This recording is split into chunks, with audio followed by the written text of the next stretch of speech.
aqui na nossa presença, no nosso grande apresentador Ebert. E aí, Matheus, tudo certo? Tudo, como Feliz é que demais você tá? por estar aqui mais um dia hoje. E hoje nós estamos com o nosso grande convidado, Francisco. E aí, Francisco, como é que o senhor está? Boa tarde. Boa tarde. Senhor, aí torna... Está muito formal. Eu estou bem, graças a Deus. Obrigado pelo convite de estar aqui com vocês hoje. A gente é que agradece. Parabéns pelo projeto. Pode chamar de Chico? Cara, Chico me chamava bastante no Exército. Sério? O senhor serviu quanto tempo? Eu servi um ano obrigatório só. Mas fez por vontade própria ou por pressão? Porque eu tenho um irmão que ele é militar. Então, meu irmão, mesmo que eu dissesse que não, ele tinha os contatos lá dentro, então ele ia fazer com que eu servisse de qualquer forma. Então, na hora que cheguei lá, falou, você quer servir? Eu disse, quero. Então, não precisou nem... Você serviu no Exército, na Marinha? Exército. E você é natural de onde, Francisco? Eu sou maranhense. Foi no Maranhão ou foi aqui mesmo que você serviu? Maranhão. Maranhão? Eu servi tiro de guerra. Como é que é? E lá é mais pesado que Lá é você, tiro de guerra. Tiro de guerra. O que é isso? Tiro de guerra é um braço de quartel, mas bem mais baixo, né? E para vocês verem, por exemplo, aqui no setor militar urbano, você vê falar muito em tenente. Lá você só tem sargento. No quartel não tem patente mais alta. Então é o sargento com os cabos e os soldados. É muita diferença da estrutura do Exército de lá para o daqui? Demais, muito grande. É gritante praticamente. E você veio para cá com quantos anos? Eu cheguei aqui em 2005. Aí você... Já vai fazer 16 anos que eu estou em Mas Brasília. desde do Maranhão você já era vicentino ou você veio ser vicentino aqui em Brasília? Eu vim ser vicentino aqui em Brasília. Né? Eu cheguei aqui em 2005, julho de 2005, para ser mais exato. E por causa da minha irmã me convidou, ela já faz parte já há mais de 20 anos dos vicentinos. E lá eu fazia parte de grupo jovem. E eu procurava um grupo que parecesse com o trabalho que a gente fazia lá. Lá a gente já fazia trabalho social. Então, chegando aqui no Recanto das Emas, onde eu moro, eu fui visitar o grupo de jovens, só que eu não identifiquei. Tinha muito só o louvor, não tinha o trabalho social que a gente tinha lá. Lá a gente tinha louvor e tinha o trabalho social, que a gente trabalhava com jovens dependentes. Então eu falei, não me senti bem, só ia para missa e casa. Eu nunca fui de sair muito antes de me formar no trabalho.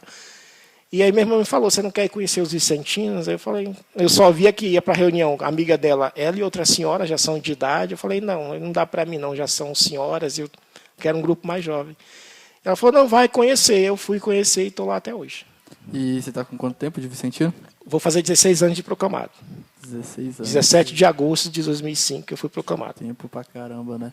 E quais foram os seus cargos aí na sociedade? Eu já sei que você foi coordenador ali de comissão de jovens do particular do Recanto, se eu não me engano, né? Mas teve mais alguns outros cargos? Primeiro eu comecei no Recanto com o Confrade Carlos. O Confrade Carlos foi o presidente do CP, me convidou. Eu tinha um ano e pouquinho só de sociedade, também não conhecia muito de juventude vicentina. Nem conhecia ainda o Amauri, né, que está aqui com a gente hoje. E aí o Confrade Carlos me convidou para coordenar, assim que ele assumiu o conselho. Falei, vai ser um desafio, porque eu estou chegando agora, não conheço quase nada. Ele falou, não, mas isso você vai com o tempo, você vai aprendendo. Né? E aí coordenei o particular por 4 anos, depois fui convidado para o Central, coordenei o Central também 4 anos. Junto com o Central, coordenei o Metropolitano.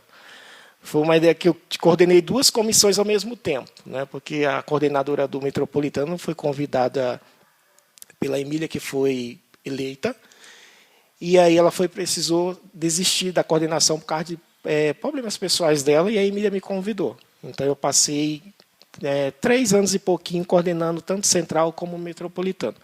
Mas isso só foi possível porque a gente tinha comissão nos dois. Porque se fosse só coordenação mesmo, eu acho que não daria certo, não. Mas aí você ainda continua atuando no Recanto? Sim. Hoje eu estou como tesoureiro da minha conferência, a Conferência São Gabriel Arcanjo. Né? Já fui presidente e agora contribuo na tesouraria.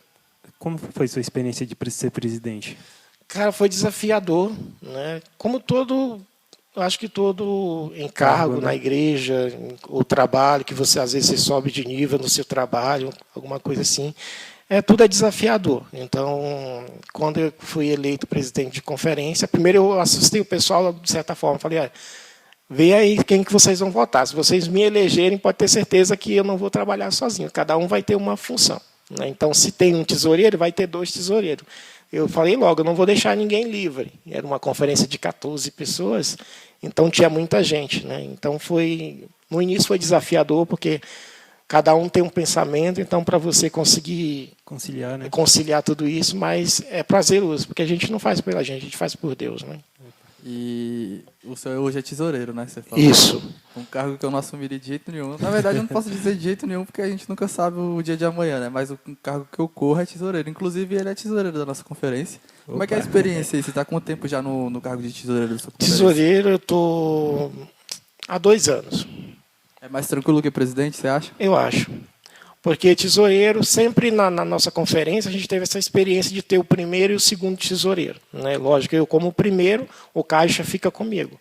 Mas a gente divide. Agora mesmo a gente está querendo, conversando com a presidente, passar esse caixa para a segunda, para ela ficar nessa função de primeiro e eu passar para a segunda. Por que isso? Porque a gente pensa o quê? Preparar a pessoa para o seu lugar, ou para deixar ela preparada, mesmo que ela não venha a ser depois a primeira tesoureira, mas já tem aquela formação de tesouraria. Da mesma forma é secretário, porque quando você entra na sociedade, você entra como membro. Mas durante o passar dos anos, você vai ter que ir observando, você vai começando a aprender.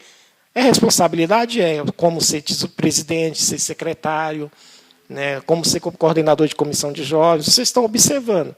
Futuramente, vocês também estão sendo observados. Então, você falou que tem medo.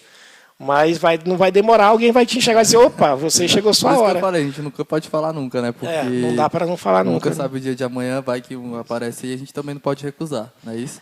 E na comissão de jovens, você fez algum projeto assim marcante? Você teve alguma dificuldade? Como é que foi para ser... Eu sou coordenador hoje do nosso conselho particular. E eu queria saber de você, que é uma pessoa mais experiente, com esse tanto tempo de vicentino, como é que foi coordenar aí 2 comissões de jovens? E quais foram os planos que você executou como coordenador? O início é sempre mais complicado, né? Você está chegando, você não tem experiência. Eu não tinha experiência nenhuma quando eu assumi o particular. Eu não conhecia a juventude. Então, o confrade chegou e me disse, você vai ser coordenador. Primeiro perguntou, você aceita ser coordenador da comissão de jovens do Recanto, do Conselho Particular? Falei, mas como que é? Eu não conheço. Ele falou, não, tem um processo, tem os jovens vicentinos aqui, então eles precisam de uma liderança. E você pode chamar mais pessoas para fazer a sua comissão. Me falou o básico possível. Falei, mas tem algum manual, alguma coisa para a gente poder se inteirar, como que funciona? Ele falou, tem. Falei, onde? Aí ele falou, vou te passar apenas um telefone. Me passou com o telefone do Metropolitano e eu liguei no Metropolitano e pedi o manual e, através do manual, a gente começou a saber, primeiramente, convidar. E aí passou essa questão do convidar. E a gente tem uma certa resistência dos convites. Às vezes você é convidado, você tem que convidar outras pessoas para fazer parte da sua comissão. Porque a comissão não é o coordenador. Às vezes a pessoa acha, não, tem um coordenador, é uma comissão, e não é. A comissão é com 3 membros, o coordenador, e mais 2, ou mais 3, ou mais 4, de 5 pessoas o máximo, né?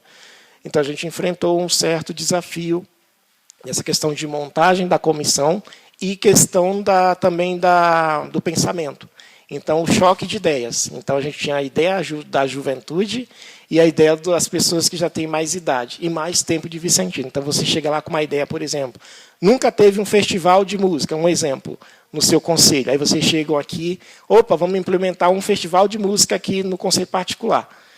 Primeiramente, aqueles confrades que vão ter alguns que vão ser resistentes. Ah, isso não vai dar certo, isso só vai gastar dinheiro, isso não sei o quê. Vai perder tempo. Perda de tempo, né? Jogadinho fora, e o dinheiro é para ajudar as famílias assistidas. E nada disso é perda de tempo e nem gasto de dinheiro, é investimento. Está investindo para socializar mais, né, os jovens, recrutar mais. Vocês recrutaram muitos jovens? A gente não teve tanto sucesso nessa parte. Por que às vezes a gente tem essa dificuldade em recrutar jovens? Nosso conselho, igual no exemplo do Conselho Particular Rainha dos Anjos, ele é um conselho, vamos dizer a palavra real, velho, tem mais idosos, né? Então o jovem, ele gosta de estar, vocês são jovens, sabem, ele gosta de estar onde tem muitos jovens. O nosso conselho, ele não tem tantos jovens. A gente até começou um projeto de convidar os meninos que já estavam, o Mauri, o Vinícius, na minha época, a gente conseguiu manter durante muito tempo. Mas, às vezes, por causa dessas ideias mais, vamos dizer assim, um pouco mais conservadora, o jovem vai, mas ele, a certo tempo, ele sai. Não, tem algum grupo mais atraente, por exemplo, grupo jovem, que tem mais louvor. Então, se você não sabe, primeiramente, receber esse jovem, e com o tempo dar certas, por exemplo, como é que eu vou dizer, tarefas. O jovem vicentino ele não quer estar ali na reunião só ouvindo, participando da reunião, ou só fazendo visita, ele também quer ser parte integrante, ele quer ter missões. Então, se você não dá missões para o jovem, ele acaba saindo. Eu não sou útil aqui, só sirvo mesmo para estar nas reuniões ou ir levar a cesta, mas não confio em mim para alguns encargos. Então, para que eu estou fazendo aqui? E isso envolve essa questão que você falou, do exemplo que você deu, né, do festival. Essas coisas que a gente faz à parte para a conferência atrai mais jovens de fora. E é com essas receptividades que a gente consegue incluir jovens dentro da sociedade, né? Com Porque certeza. aí depois a gente mostra a realidade das visitas, como é que é ajudar o próximo, enfim, aí vem as reuniões, vem aquelas coisas mais formais. Mas são com essas atividades que eu acho que a gente consegue atrair. Não sei se você já deu uma olhadinha lá, mas ultimamente a nossa conferência criou um Instagram. E a gente está tentando o máximo fazer atividades no Instagram para poder atrair pessoas. E está funcionando. Tem bastante pessoa perguntando, bastante pessoa elogiando. Hoje a gente teve uma pessoa que veio de Ceilândia, né, para poder conhecer. Legal. Então eu acho que mudou bastante, né, do tempo que você entrou para quando a gente está hoje, né? Você tem alguma coisa a dizer sobre isso? As redes sociais hoje em dia, ela atrai muito, né? Principalmente isso que vocês estão fazendo aqui hoje, o projeto Podcastando. Então, isso vai chegar nos 4 cantos do Brasil. Então, hoje vocês estão começando, mas futuramente vai ter lá em São Paulo, no Rio, olha, aquela ideia que surgiu lá no Riacho Fundo, no CP, surgiu com jovens, da comissão de jovens do CP. Então, isso vai criando laços que você, às vezes, nossa, uma ideia que surgiu aqui tão pequenininha, ou os frutos que já deram. Então, vai ter pessoas que nem conheciam o trabalho vicentino vão começar a conhecer. E uma outra coisa que eu ressalto também de importante na minha caminhada vicentina, que eu acho que o jovem precisa ter, essa questão do buscar.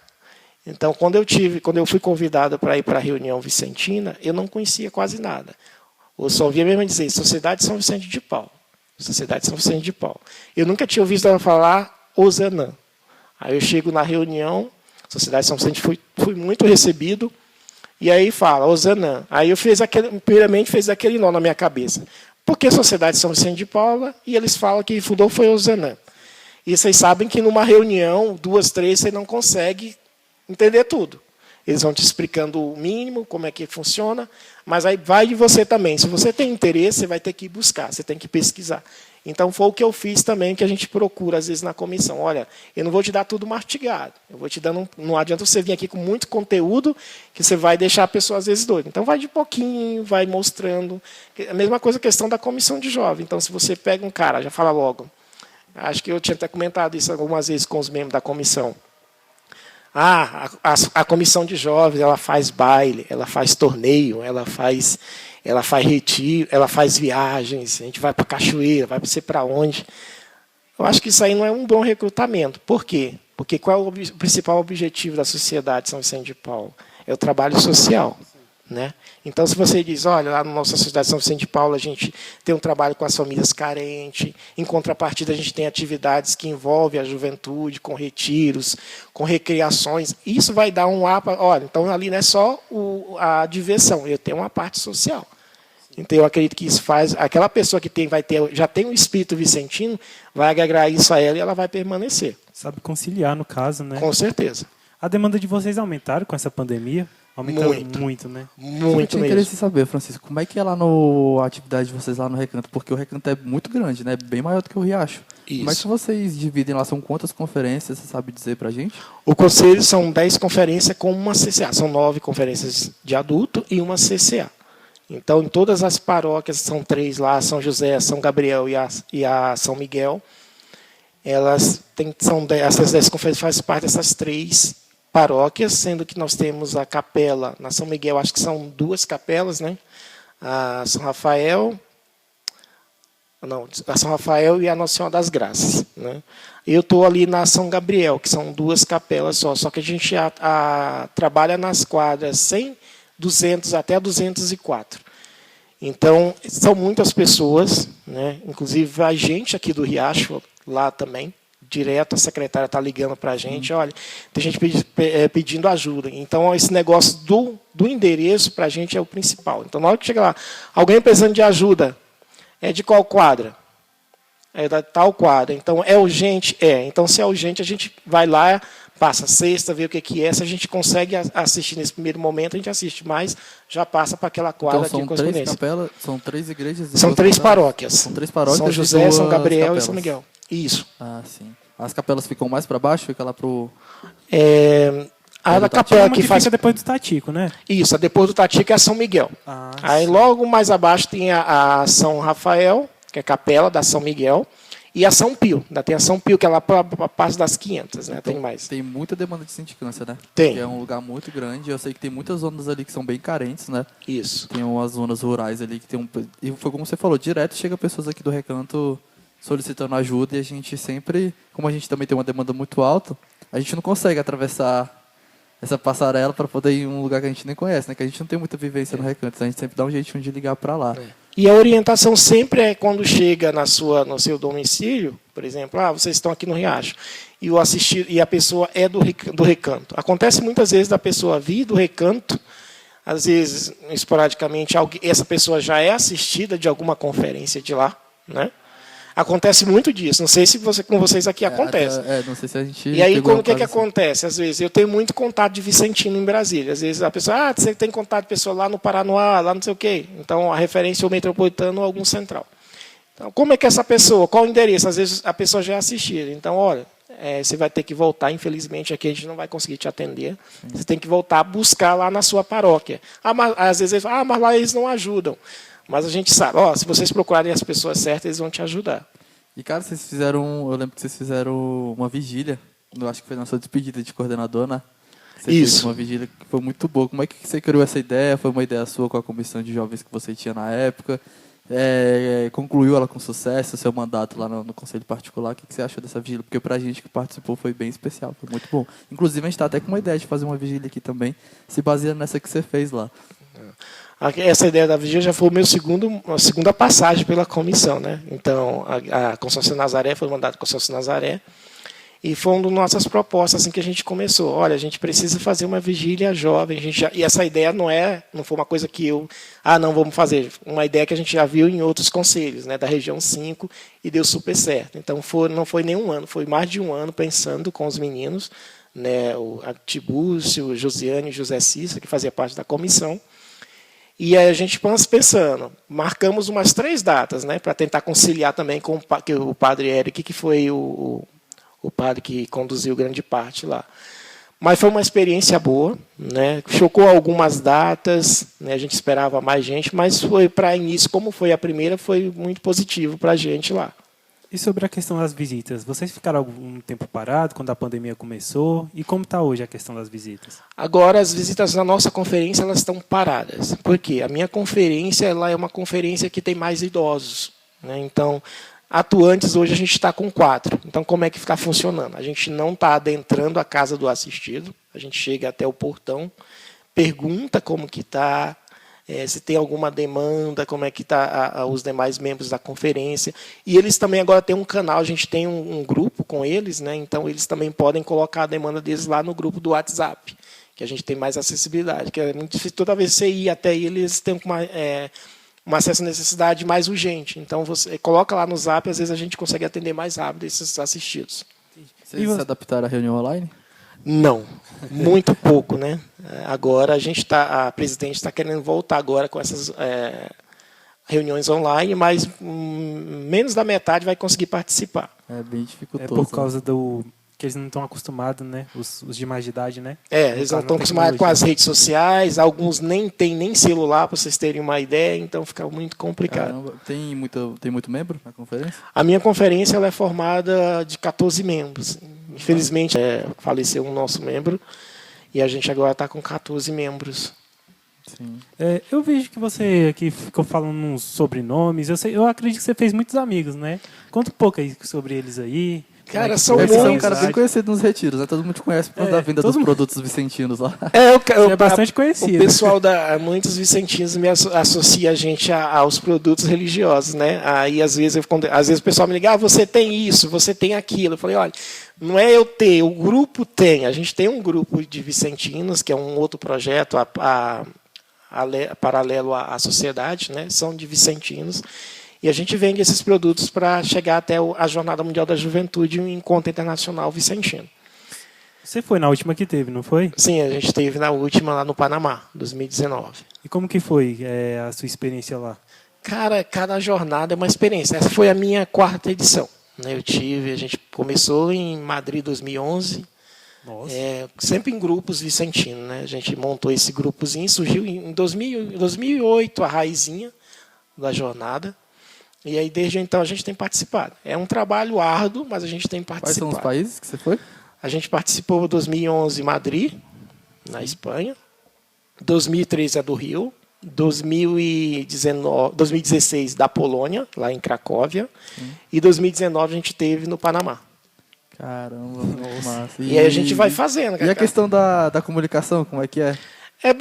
Não tem muito o que falar. A linguagem você se entende. Às vezes não precisa nem você falar inglês, gestos, às vezes. Tem muito brasileiro, até porque você fica muito nos locais onde tem pessoas dos seus idiomas. Então a gente ficou muito com o pessoal do continente africano, que eles falam muito português. Né? Então o espanhol, dá para entender muito bem o espanhol, o portunhol. Então não tem muita complexidade. Muita gente, né? São milhões, né? Então a gente participou.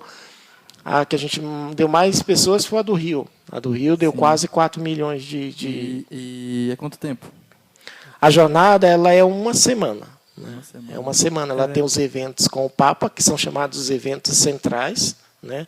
O primeiro evento central é a acolhida do Papa. O segundo evento... O primeiro evento central, na verdade, o Papa não participa, que é a missa de acolhida de todos os peregrinos. Esse quem preside é o cardeal do país ou da cidade onde está recebendo a jornada. Então, depois a gente tem a acolhida do Papa, que é um outro dia. A gente tem a vigília, né, que é um evento grande, de um dia para o outro.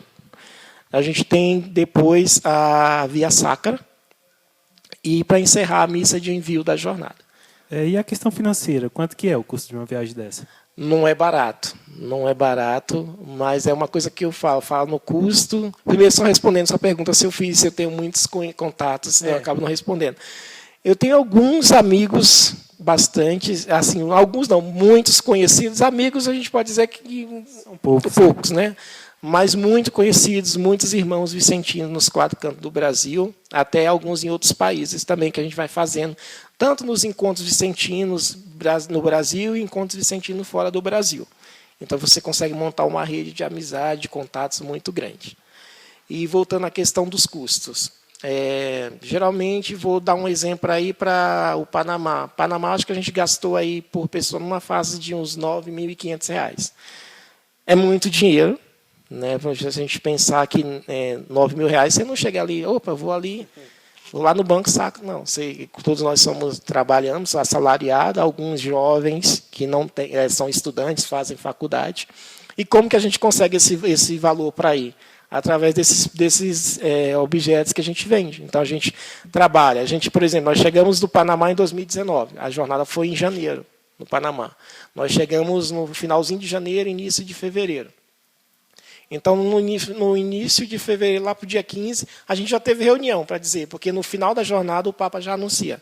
A próxima jornada vai ser no ano tal, país tal. Então, a partir dali, você já tem como começar a trabalhar. Então, a gente já começa a trabalhar. Olha, então vai ser em tal lugar. Vamos continuar com o trabalho, como que a gente vai fazer, vai permanecer. Faz uma avaliação daquela última. O que foi bom? O que a gente consegue manter? Alguém vai sair do grupo? A gente vai aceitar mais pessoas no grupo? Porque o grupo, querendo ou não, a nossa coordenação é 6 pessoas. E aí tem pessoas que vêm até a gente, olha, eu quero muito ir para a próxima jornada, eu não tenho... A primeira frase que a gente ouve é: meu sonho é participar do Encontro Internacional da Juventude Vicentina e da Jornada, que são os 2 eventos que a gente participa. Mas é muito caro. Aí a primeira coisa que vem é muito caro. Eu falei, seu sonho é esse? Então você tem que batalhar por ele. O encontro que você fala é o fórum, né? Não. Não é o fórum. Esse encontro ele foi criado em 2000, na jornada de 2000. Por quê? Na jornada, várias congregações e grupos eles se encontram. É uma forma de reunir os membros daquelas várias congregações e pastorais, movimentos, ali naquele país. Então, você é dos vicentinos aqui do Brasil. Então, os vicentinos da Argentina, vicentino da Guatemala, dos Estados Unidos, eles vão estar ali. Esses encontros você já foi quantas vezes? Esse eu participei de 3. Foi o né? de Madrid, o da Polônia e agora o do Panamá. Eles são nos mesmos países que acontece No o mesmo JMJ. país da jornada, organizado pela família Vicentina. Entendi. É de Vicentino. Então só vai Vicentino com você nas viagens que você faz pro JMJ ou você leva Não. pessoas de outra... O nosso grupo ele é aberto, Ah, né? Porque a gente organizou esse grupo, mas no Brasil tem às vezes o grupo do Conselho Nacional. O Conselho Nacional sempre está lançando um grupo, às vezes a gente junta. Por 3 vezes eu fui no grupo do Conselho Nacional. Por trabalhar no ramo que eu trabalho, que é o turismo, o nacional, você tem uma certa experiência com o turismo. Então, tem como você ajudar a gente nessa parte. Então, por 3 ocasiões, eu fui junto com o grupo do nacional. A gente pegou o nosso grupo aqui de Brasília e juntou com o do nacional. E a gente convida. Aí, por exemplo, você não é vicentino. Você quer ir conosco, mas tem uma questão. Você tem que participar do grupo do Encontro Vicentino. É uma das coisas, porque quando eu faço inscrição, eu não faço só para a jornada ou só para o encontro. Eu faço os 2 juntos. Então, aquele que não é vicentino, se ele quer ir conosco, ele tem que participar do nosso encontro também. Né? E com isso, a gente já teve até pessoas que não eram vicentinos, quando voltou, se tornou vicentino. E no grupo que vocês falam, todos vocês trabalham com venda de produtos? Ou cada um tem alguma venda diferente de algo, faz algo diferente para arrecadar esse dinheiro para ir para a viagem? Porque o valor da gente nunca consegue. É uma das coisas que a gente deixa claro quando a pessoa diz, eu quero fazer parte do grupo de vocês. Olha, o valor que a gente consegue arrecadar com as nossas vendas, com as nossas ações, não dá para todo mundo ir.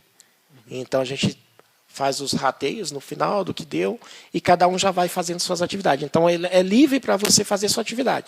Beleza, aqui no Riacho Fundo, por exemplo, eu quero ir, vou entrar para o grupo de vocês.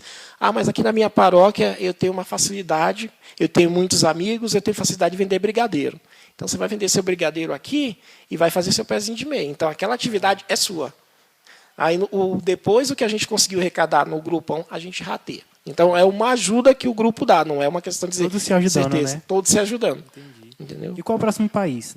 O próximo país é Portugal. Você pretende ir? Já estamos trabalhando, nós estamos trabalhando desde 2019, né? E você já passou algum perrengue nessas viagens aí? Cara, perrengue sempre tem. Né? Por exemplo, você falou sobre o idioma, né? Então, eu lembro que a gente chegou, a jornada de 2016, que foi a da Polônia, e nós tivemos várias escalas. Aliás, o meu grupo, o grupo foi dividido. Alguns tiveram escala em Paris, no caso do meu grupo, meu subgrupo, que a gente divide em subgrupos de 10, 15. O meu teve escala em Paris, teve uns que tiveram escala na Holanda. Então, a dificuldade nossa ficou quando a gente chegou primeiro em Varsóvia, que é a capital da Polônia. Né? Então, lá é o polaco. O idioma local é o polaco. Imagina o polaco. Você não entende nada que os caras estão falando. Escrita você consegue entender. É meio que fosse um russo? Eu acho que mais complicado, cara. É tudo embaraçado. É muito complicado. Aí nós tínhamos o padre Denilson. Vocês conhecem o padre Denilson. Sim. Estava com a gente. Né? O padre Denilson ele fala inglês, fala espanhol muito bem, fluente praticamente. E ele falou, nossa, esse pessoal fala tudo enrolado, nem eu estou conseguindo entender. Ele tentando falar, alguém fala inglês, ninguém falava. E a gente foi a primeira noite para o hotel. A gente ia para um hotel para depois, no outro dia, ir para o alojamento da família Vicentina. E aí a empresa que o Conselho Nacional contratou deu alguns problemas. E aí o gerente da empresa mandou o nome do hotel. Mas você imagina o nome do hotel em polaco. E aí o padre tentando ajuda para os meninos lá, né, uma das coordenadoras do grupo, tentando ajuda para tentar traduzir, não conseguia. E aí, imagina só, 15, 16 pessoas andando numa praça, a gente foi, a referência era uma praça. Todo mundo puxando mala, alguns que estavam de mochilão, rodando na praça. Alguns, o endereço, eu acho que é ali, outros é ali. Aí o padre, não, vamos esperar só um procurar. Eu acho que a gente deu mais 5 voltas em torno da praça, sendo que a gente estava rodando e o hotel está aqui. E aí depois o cara, não, uns homens vão ficar aqui, outros vão ficar ali, dividindo. E todo mundo sem saber. E as mulheres, não vou ficar aqui, que eu não conheço ninguém, não falo o idioma. Quando foi de manhã, isso à noite. Quando foi no dia de manhã, todo mundo sai olhando na janela do apartamento. Fulano está ali, o outro está ali, todo mundo perto. E aí na Polônia, como é que era o clima? Vocês foram na época de frio? Não, a jornada é sempre no verão. Né? É escolhido no verão porque grande parte das pessoas que participam da jornada, o clima deles é um clima mais quente. Tropical, né? É o clima mais tropical. Então eles escolhem o verão e sempre também é época de férias naquele país que vai receber. Ah, sim, porque eu tava com essa dúvida, eu imaginei, nossa, deve ser um frio que quando passa na televisão lá a temperatura é muito baixa. Você não aguenta. E também o verão, né? Por exemplo, nós participamos da jornada de Madrid. Às vezes a pessoa nem acredita quando a maioria a gente tirou, eu não sei se ele tem essa foto, mas a gente tirou uma foto de uma cidadezinha chamada Toledo, é uma cidade medieval, 50 graus. Cara, um calor, você toma água, é meio que você já pensa de tomar água, a água está caindo só no chão. Você não sente, é muito quente. Mais quente que no Maranhão do Piauí, hein? Eu vi lá na, não sei se eu não me engano, não estou errado não, mas eu vi lá no seu Facebook que você conheceu o Auschwitz também. Sim, nós tivemos a visita ao Auschwitz I e ao Auschwitz-Birkenau. Cara, eu tava vendo uns vídeos que o pessoal que vai lá sente uma energia bem negativa, né? Como é que foi lá o passeio que você deu por lá? É um passeio que de todos os passeios, que eu já fiz muitos passeios a trabalho e mesmo só por conta, não é um local onde você vai assim que você entra com aquele ar de alegria, você já entra muito triste, a energia é muito carregada daquele lugar. Né? Aquela primeira coisa que você se depara, aquelas cercas de arame farpado, né? Todo lado tem arame farpado, placa com aquelas caveiras. Né? Então, as fotos do pessoal sendo torturado, homens esqueléticos, um monte de coisa. Então, é muito pesado o clima. Você vê muita gente de várias nacionalidades visitando, mas você não vê um sorriso. É tudo muita gente espantado. Né? Pode tirar foto nesses campos e tudo? Pode, alguns locais sim. Quando a gente foi na jornada, nem todos os pontos estavam abertos por causa do tamanho. Então, era muita gente para visitar. Então, algumas partes eles abriram. Por exemplo, um local que eu estava muito à vontade de visitar era o locais dos sapatos. Tem uma sala lá que é dos sapatos do pessoal que ficaram eles lá. Precisavam tirar a roupa, né? A roupa, mala, essas coisas, esses locais eles não estavam abertos. O local onde o Frei São Maximiliano Kolbe foi executado, também a sala onde ele morreu, estava fechado. Só o Papa que visitou o local onde ele morreu. Não tinha conhecimento desse santo, ele é polonês. Ele era um padre polonês que ele morreu por um pai de família. O pai de família ia ser executado e ele se ofereceu para morrer no lugar do pai de família. Como é que é o nome dele mesmo? São Maximiliano Kolbe. Caramba. Então é muito forte lá. E você traz bastante experiência dessas viagens, né? Fala um pouco do seu trabalho também, você é guia turístico, né? Isso. Entre só umas, né? Só né? no Brasil mesmo? A minha formação é de guia de turismo nacional e América do Sul. América do Sul, Argentina, Equador, Paraguai. Mas eu fico mais aqui no Brasil. Além de guia, faz essa questão de promotor ou agente, que é o mais conhecido. O agente é aquele que monta todo o pacote, toda a logística da viagem, e o guia é aquele que já executa. Às vezes, tanto na parte da empresa minha, ou de alguma outra empresa. Às vezes a empresa liga, olha, eu preciso que você leve um grupo meu para tal destino. Então, essa já é a especialidade do guia. Você tem uma empresa? Eu criei uma pequena empresa, porque eu gostei, no curso de turismo, eu gostei de montar roteiro. Sim. Então, no início, eu comecei a guiar para algumas agências, mas em 2014 eu disse, não, vou começar a montar os meus próprios roteiros. É um curso ou uma faculdade que você faz? Um curso técnico. Um curso técnico. Eu iniciei com história, meu sonho era ser professor de história. Sim. Aí depois eu descobri o turismo junto com a sociedade. A sociedade me deu esse presente, porque eu participava na época de muitos retiros. Então eu participava de retiros em outras cidades, representando a comissão, representando os conselhos. E aí, certa vez, um parente meu falou, cara, você ganha algum dinheiro indo para esses locais? Eu falei, dinheiro não, mas uma recompensa maior, né? Muito maior.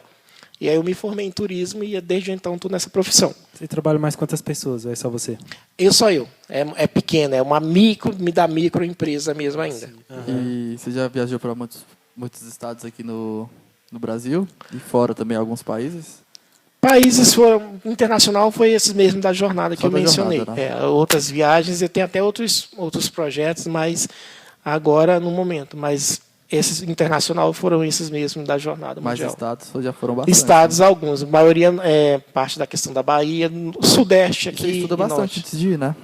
Isso, você tem que ter, não é só, às vezes as pessoas comentam lá na rede social, nossa, o emprego dos meus sonhos, eu queria fazer isso, mas como toda profissão, ela tem os seus prós e os seus contras.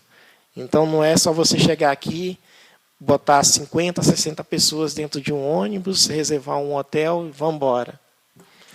A primeira coisa que você tem que pensar é o quê? De 60 pessoas, ou 50, vamos dizer assim, cada um tem um pensamento. Tem aquele mais calminho, tem aquele mais exaltado. O mais curioso. Tem o mais curioso, tem aquele mais quietinho. Então, são pensamentos. E aí você tem que ter aquele jogo de malemolência. Tem que sempre ter o mesmo tratamento. E como é que é? Você encontra o pessoal que vai para as viagens lá no estado, você vai com eles para o estado desde o ponto de saída, desde o ponto de partida.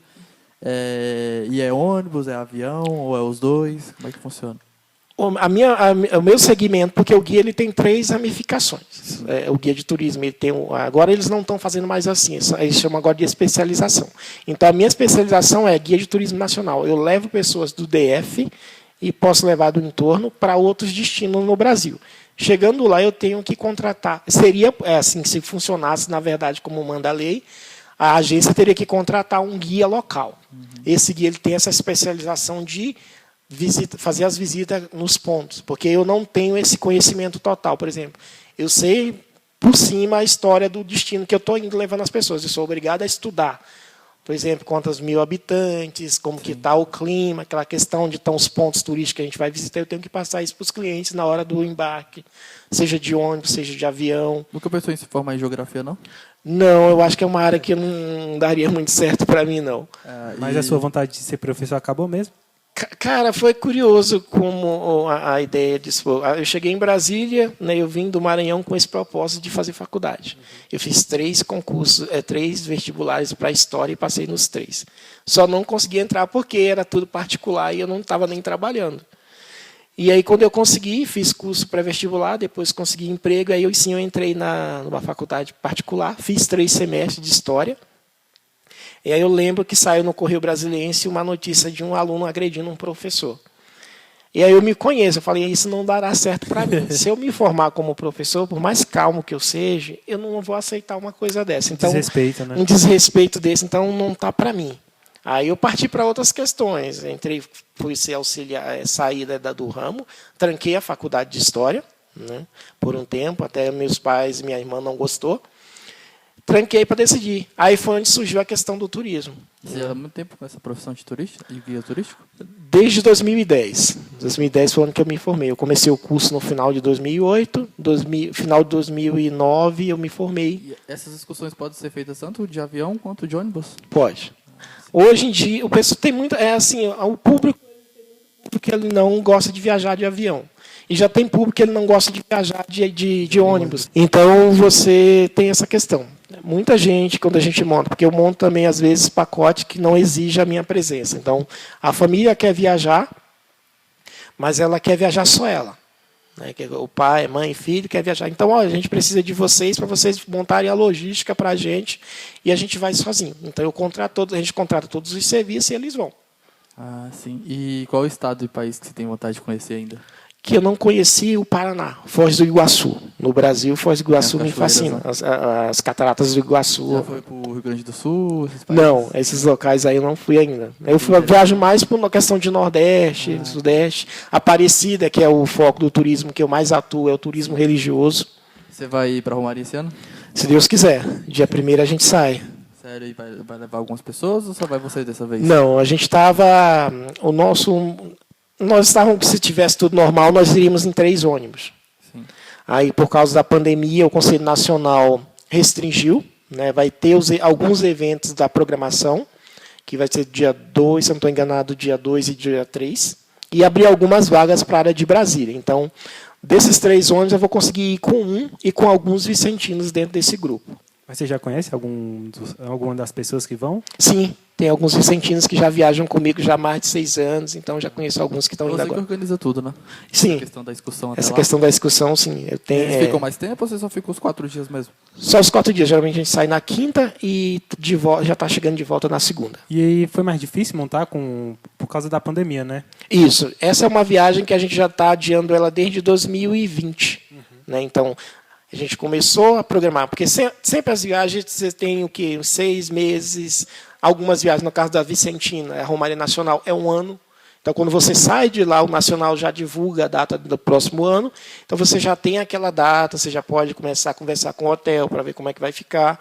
E aí, quando você chega, você já consegue fazer essa logística, juntar meio de transporte, como que vai funcionar, e você já lança o pacote, as pessoas já começam a fazer pagamento. E confessa aqui pra gente, nessas viagens que já foi, que você conheceu esses estados, esses países, teve vontade de ficar lá e não voltar mais pro Brasil? Sim. É uma diferença muito grande, né? A cultura, né? O Brasil é um país rico, tanto cultural como financeiro, só acredito que é mal administrado, né? Mas em questão cultural, você conversa, por exemplo, o encontro da família Vicentino, que é um que a gente participa, você topa com Vicentino de vários países africanos, pessoal dos Estados Unidos, pessoal da França.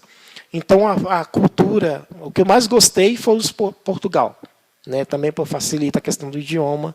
A cultura que me encantou mesmo foi a portuguesa. A gente não teve jornada ainda em Portugal, mas quando nós fomos para Madrid, a gente passou em Portugal. A gente ficou, acho que foi 2 dias em Portugal. Então deu para gostar bastante. E a comida de lá é muito parecida com a nossa? A portuguesa? É. Sim. Tem até uma curiosidade interessante, que a gente passou muitos dias lá na Polônia. O cardápio deles é repolho. Tem repolho de manhã no café, tem repolho de meio-dia no almoço, tem repolho no jantar. E tem outras questões. Haja repolho. E suco de maçã. Que lá a maçã, para eles, lá é como se fosse a nossa manga aqui. Qualquer esquina que você chega tem um pé de maçã. Então, é uma comida que se você não for preparado, por isso que você precisa se preparar de todos os sentidos. Então, na primeira jornada, que foi a da Espanha, eu me lembro, eu emagreci uns 6 quilos. Nossa. Isso em uns 12, 13 dias. Você alimentou bastante mal, né? A alimentação mal, porque não conhecem a alimentação. A gente anda muito, então jornada, quando eu faço pessoas, eu quero ir, tal. Então, às vezes, eu não quero só vender pacote, porque o nosso grupo não tem esse negócio, não tem o grupo peregrino, ele não tem questão de lucro, né? Tudo que a gente faz é somente para pagar despesa. Então, você quer mesmo ir? Então a gente vai te explicar como é que funciona. Então, às vezes a pessoa chega mal empolgada, vou, quando eu falo, olha, você vai dormir em alojamento, às vezes você não vai ter cama, você vai ter apenas uma sala como essa. Você vai abrir seu saco de dormir, vai deitar e dormir. Não vai ter só um banheiro para você. O banheiro é coletivo e, às vezes, não é nenhum banheiro. É um local que eles adaptam e botam aquelas duchas, banho frio. Né? Grande parte é banho frio, não tem como ter banho quente. Praticamente igual. No Exército ainda tem alguma privacidade. Né? Agora, você imagine um banheirozinho de 2x2... Aí tem aquelas duchas, não tem nenhuma divisória entre o um e pessoal outro. tem que entender que não é um passeio assim não. Para você gastar dinheiro, para você conhecer comida nova. É uma experiência, né? Mesmo, peregrinar. Você falou a palavra certa, é peregrinar. Você falando aqui, é o que eu estava pensando igual falou, que eu pensei que era igual uma viagem turística, que a gente ia ficar em quarto, assim, um banheiro para cada, mas não é não. A gente só sabe que é jornada. A gente vai, né? O que a gente sabe por exemplo, divulgou a data, o país é tal. Aí é o que eu sempre falo. Porque como eu gosto de pesquisar bastante, como sai o destino. Então, beleza, eu não conheço nada daquele país, eu já vou começar a pesquisar sobre ele. Cultura, questão da população, questão de idioma, questão de comida, que predomina, também, das leis também, que você tem que estar bem ambientado sobre isso. E aí a gente começa, lá é assim. Então a gente sabe o país, sabe a cidade, às vezes a data, agora Lisboa a gente ainda não tem a data, a gente sabe o mês. Então a data tal é essa. Onde vamos ficar? Não sabemos, porque a gente fica grande parte em alojamento. Então, eles colocam sempre, por exemplo, nós somos brasileiros falando português, então eles vão colocar a gente numa cidade onde vão ficar os de língua portuguesa. No nosso caso, por exemplo, Vicentino. Quando tem um país que tem obras vicentinas, no caso de grandes escolas, orfanatos, por exemplo, asilos, então, geralmente, eles colocam um encontro naquele local. E aí os vicentinos ficam junto nos 2 eventos, não precisa se deslocar para outro local. E a questão lá que a gente sabe que a gente trabalha muito com desigualdade social. Nesses outros países ficou muito evidente assim? Ou você viu que é outro jeito da forma de governar, a desigualdade se torna menor nesses outros países? Sim, o país que eu senti uma desigualdade maior foi o Panamá. Né? A gente ficou numa cidade chamada Tocumen, que é a cidade onde está o aeroporto. Porque tem a capital, né, a cidade do Panamá, que é aquela cidade, por exemplo, vamos dizer, o plano piloto. Aqueles mega prédios, aquelas coisas tudo bem estruturado. E aí a cidade de Tocumen, que é na parte mais afastada do centro, onde tem a periferia. São aquelas famílias mais carentes. Então é muito gritante, você não vê muito saneamento básico.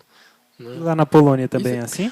Não, na Polônia a gente não chegou a ver isso. A gente ficou mais mesmo no centro. A gente não chegou aí na periferia. E vocês chegam aí a conhecer as famílias assim também de lá? Ou só mesmo fazem o passeio, percurso, né? E...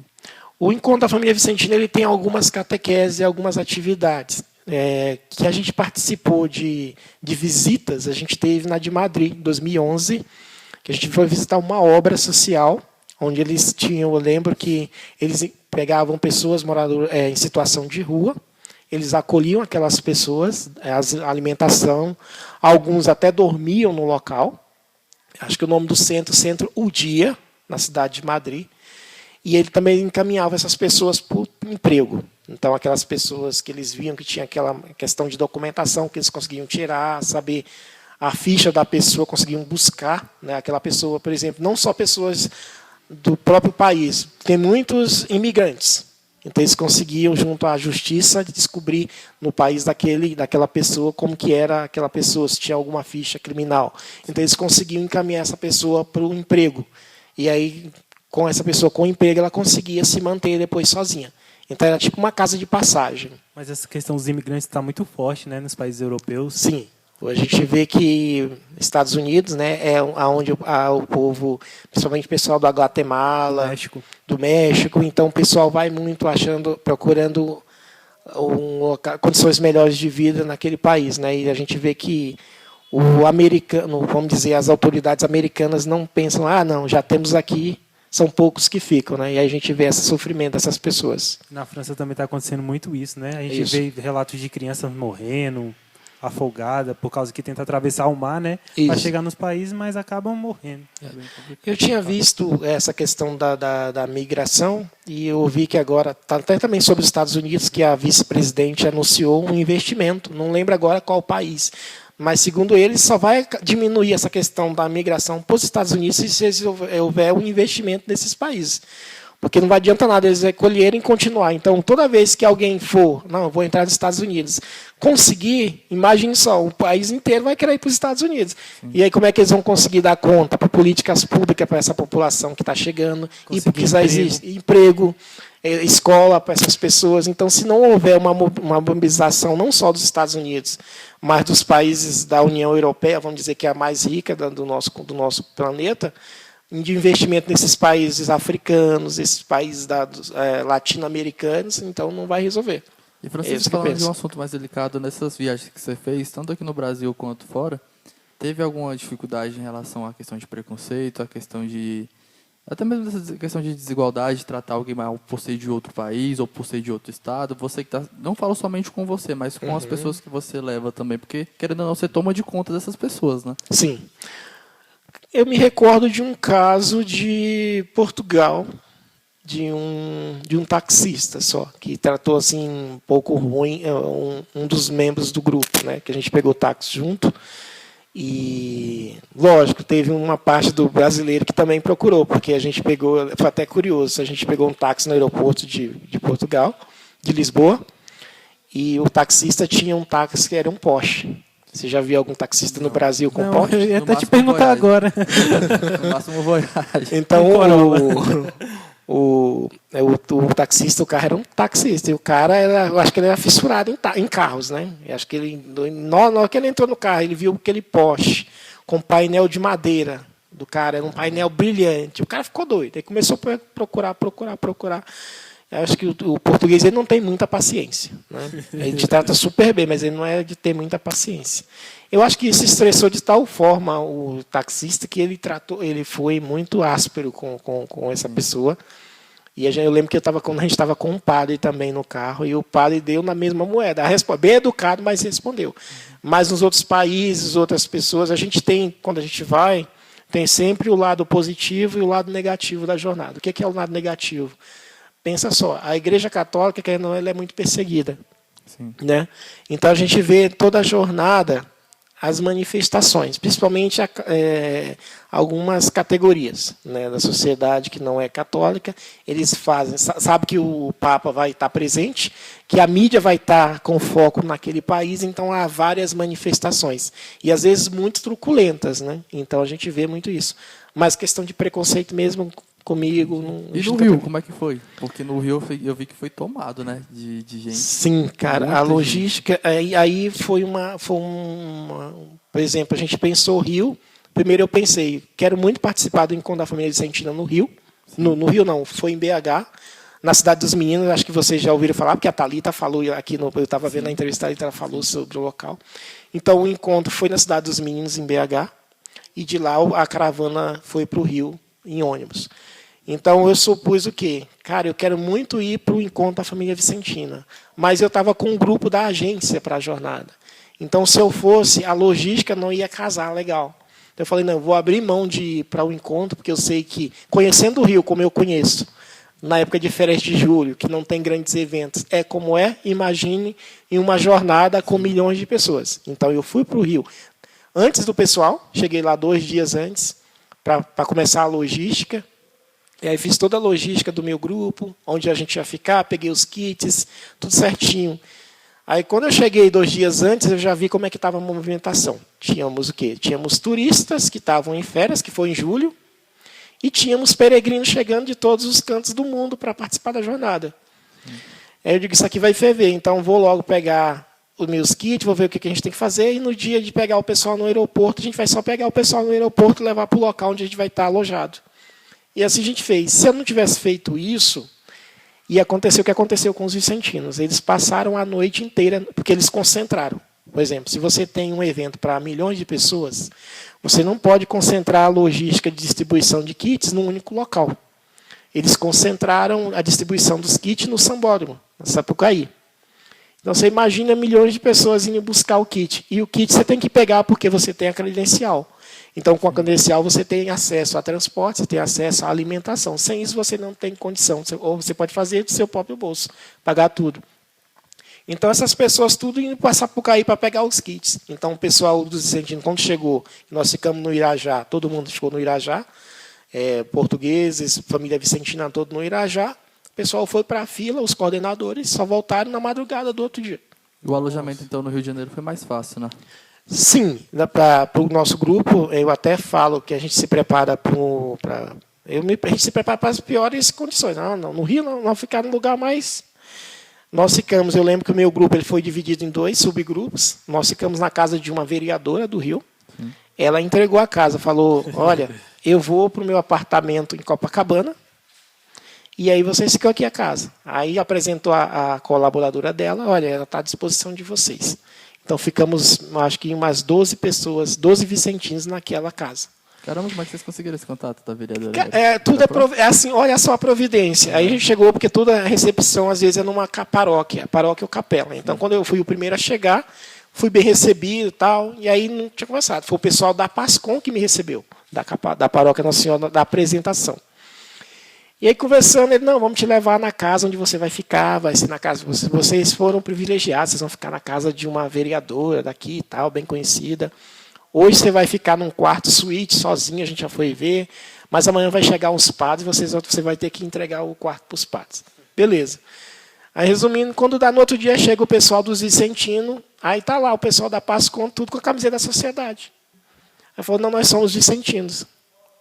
E eu falei, como eu não me identifiquei como vicentino, elas não falaram. Sim, mas todo mundo vicentino. E aí, por isso que eles acolheram da melhor forma muito possível. Bem. Aí eu falei, tá explicado também o acolhimento. E muito bom. Então, a gente foi uma das hospedagens melhores. Assim, o Rio, a hospedagem muito boa, né? É um lado positivo que a gente teve da experiência. E Madrid também. Madrid foi muito boa. A gente ficou num colégio da família vicentina muito bom. Vamos dizer que o colégio tem as dimensões da UNB. Só que com instalações de primeiro mundo, né? Não chega aos pés do coisa. A gente está falando de um país da Europa que tem toda uma instalação. As meninas tinham cama com água, não tinha água quente. Agora os meninos dormiam em salas, em colchões, só que a gente tinha água quente. Então as meninas eram privadas de água quente, a gente era privado das camas. Entendi. Qual foi o lado ruim do Rio? Ou não teve? O lado ruim do Rio foi a logística, né? Nem tudo por culpa da organização, questão climática também. É uma coisa que acontece sempre que eu falo com o pessoal. A jornada ela chama chuva. Julho é verão, né? Não tem tanta chuva. E no Rio, naquela semana da jornada, choveu quase todo dia. Então, o local onde eles colocaram para ser os eventos centrais, que era, acho que é Guaratiba, o solo é aquele solo que, quando molha, ele incha. E alagou praticamente. A lama dava na canela. Então, eles tiveram que transferir os eventos de lá para Copacabana. Aí você imagina, Copacabana já recebe a princesinha do mar. Os turistas vão todos praticamente, o pessoal de outros países que tem um poder aquisitivo maior, vai para aquela zona sul. Então, você imagina turistas, peregrino, adotar tudo isso. Então, foi aquele caos. Todo mundo em Copacabana. Turistas que não tem nada a ver com jornada. Você imagina, você está ali participando da missa e passa a mina de biquíni. Está na praia. Você está na praia. Aí teve até algumas pessoas que falaram, nossa, sem noção. Eu falei, não é sem noção. A gente acabou invadindo o local. Agora, sem noção por quê? Talvez ela não faz parte, não é católica, até apenas uma turista de outro país que está aproveitando a praia. Então, cada um deveria entender, olha, a gente está aqui, vamos se adequar ao momento. É um ambiente onde o pessoal anda de sunga, de Sim. biquíni, né? No calor, né? No calor. E aí, outra questão, o transporte é sempre muito exigido nesses eventos, né? Então, não pensa você que você vai para a jornada, você vai pegar um metrozinho, vai só você sentar, descer. Não. Aqui é no Brasil. Para entrar, Deus ajuda. Como se você fosse ali para a rodoviária, às 6 horas da manhã. É aquela lotação. Agora, um que me impressionou na logística de transporte e mobilidade, o Panamá. É um país pequeno. A gente teve por exemplo, no dia que a gente chegou na cidade do Panamá, eles estavam inaugurando uma linha do metrô. Então, na hora que eles ligaram, eu lembro até hoje, a gente chegou praticamente umas 10 horas, eles ligaram a estação meio-dia, na hora que a gente estava almoçando. Acabou a luz na cidade inteira.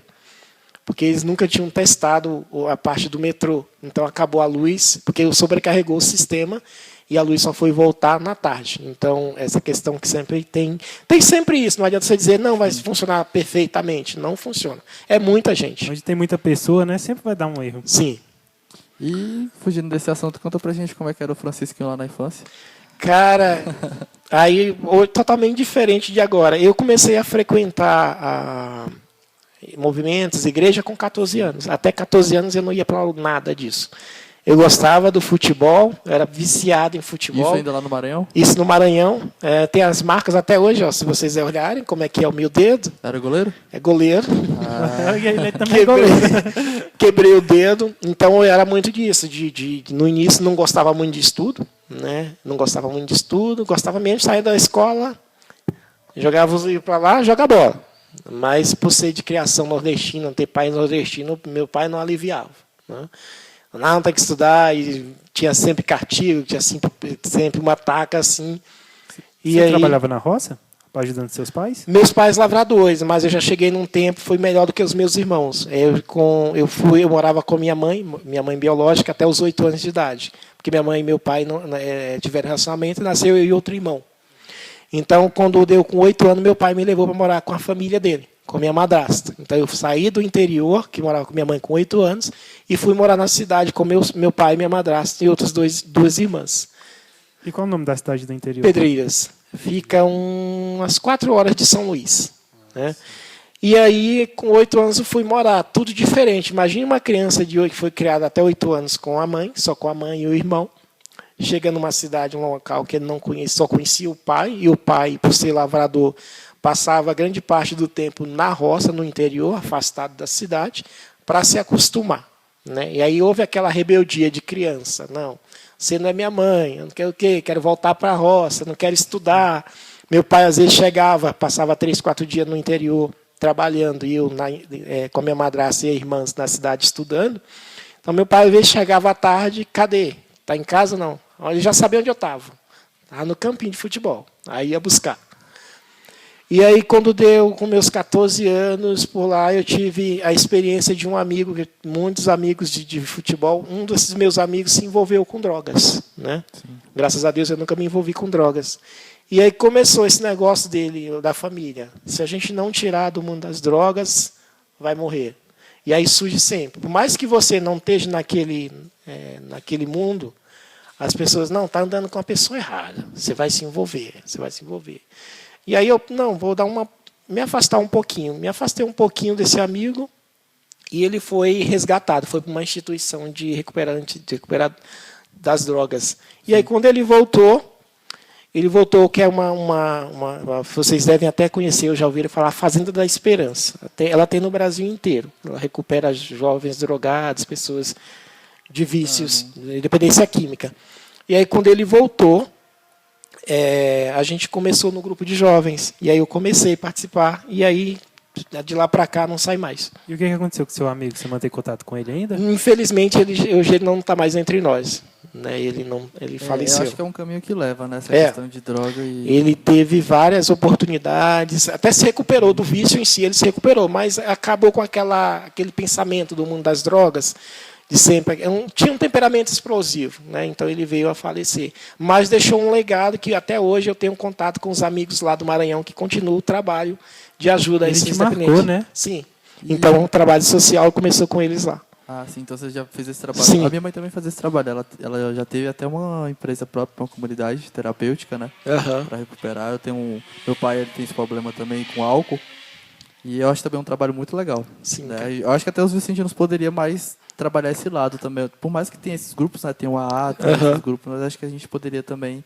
Eu penso sempre nisso, que a gente poderia estar sempre trabalhando com esse lado também. Porque, querendo ou não, a realidade dos pobres se dá muito por conta de álcool também, drogas. Eu conheço um confrade aqui em Brasília que eles já viram uma experiência parecida deles ajudar. Eu acho que de Samambaia. Acho que o confrade Genival já teve um caso desse com assistido. Eu acho que eles conseguiram encaminhar esse assistido para essa instituição. Tem uma assistida nossa, não nossa, dona da nossa conferência, mas aqui do conselho, de uma conferência do nosso conselho, que o confrade presidente ele está trazendo ela para as reuniões.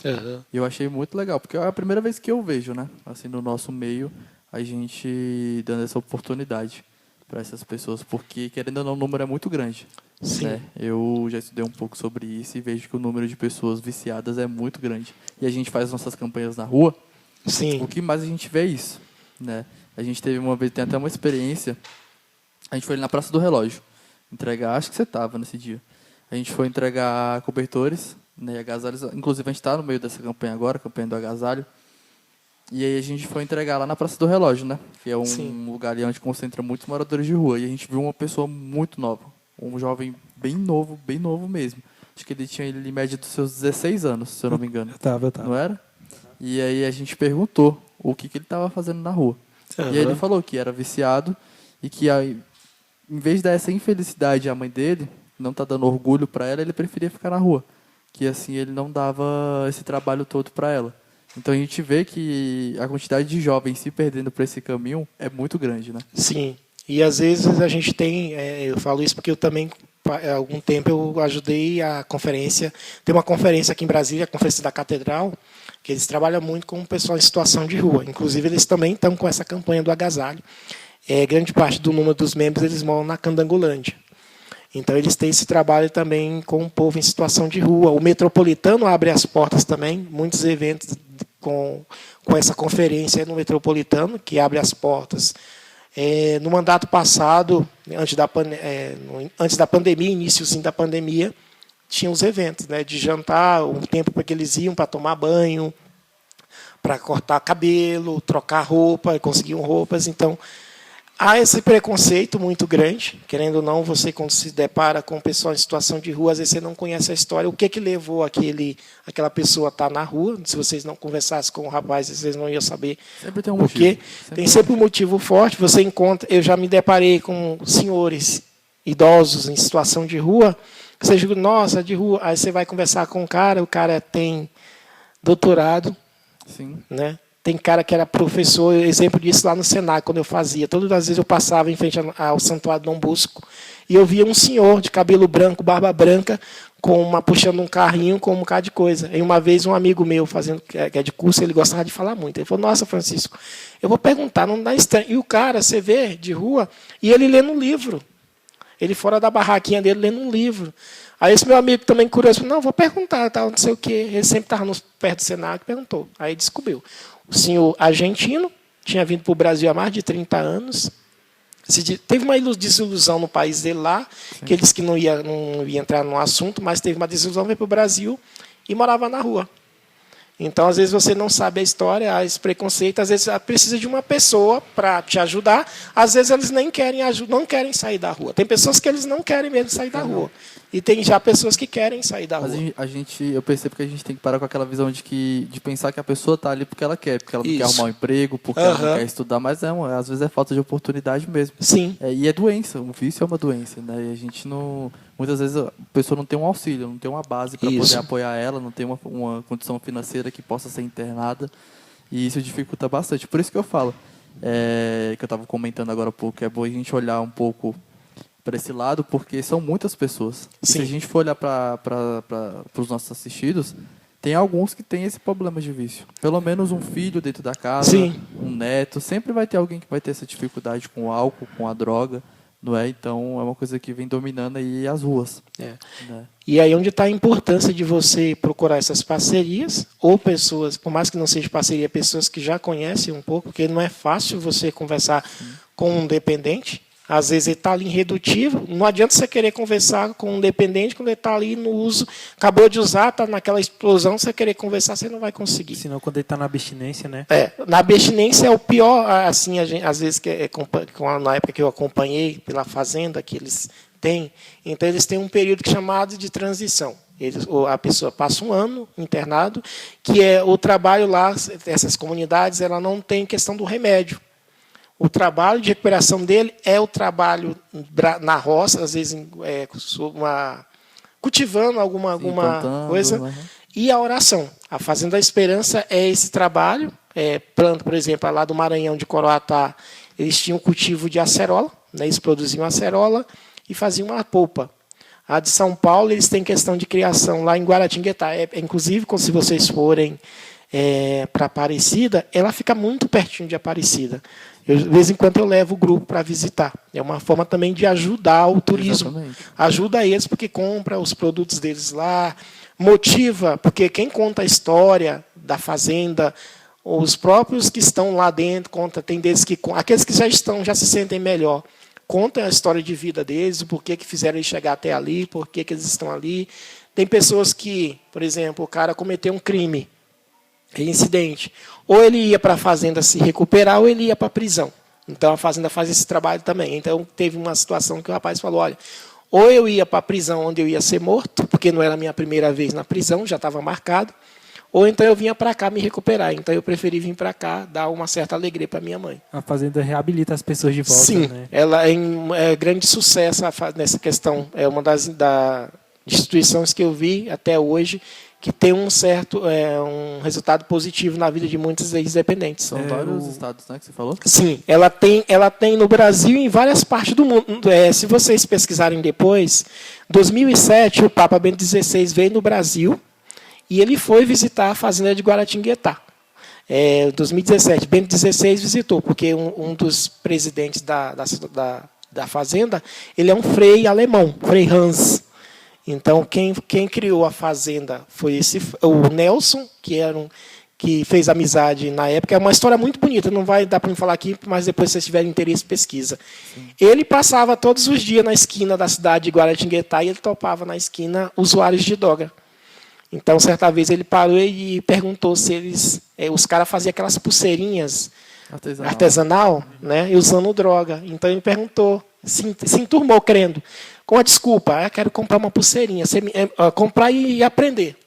Então, ele usou aquilo para se aproximar daqueles dependentes químicos. Então, fez amizade com um deles e perguntou se eles tinham vontade de sair dessa vida. Então, ele alugou uma casa e foi morar com aqueles dependentes. Aí surgiu a fazenda. É uma história muito belíssima, cara. Ele teve esperança, né? Ele Sim. acreditou. Como é que pra gente pesquisar lá depois? Fazenda da Esperança.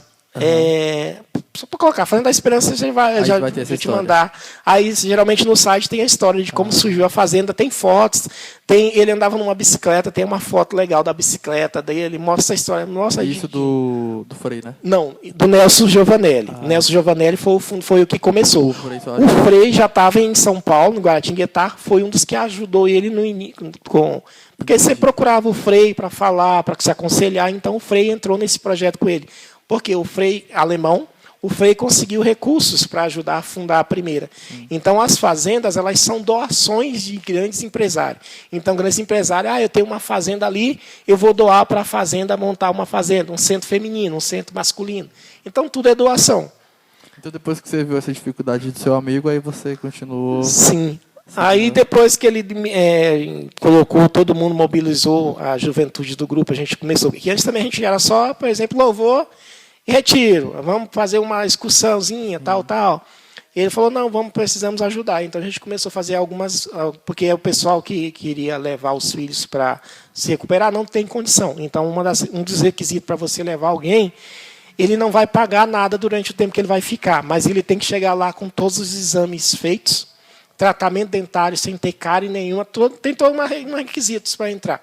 E durante os meses ele vai vendendo aqueles produtos. Por exemplo, se Coroatá produz acerola, eles vão colocar acerola na cesta. Se São Paulo produz, por exemplo, esse anel de tucum aqui, é produzido na fazenda. Então, se você chega na Canção Nova, você vai deparar com uma banquinha da Fazenda da Esperança. Então, eles vendem... Tem aquele cara lá acho que é Dunga, da Canção Nova. Sim.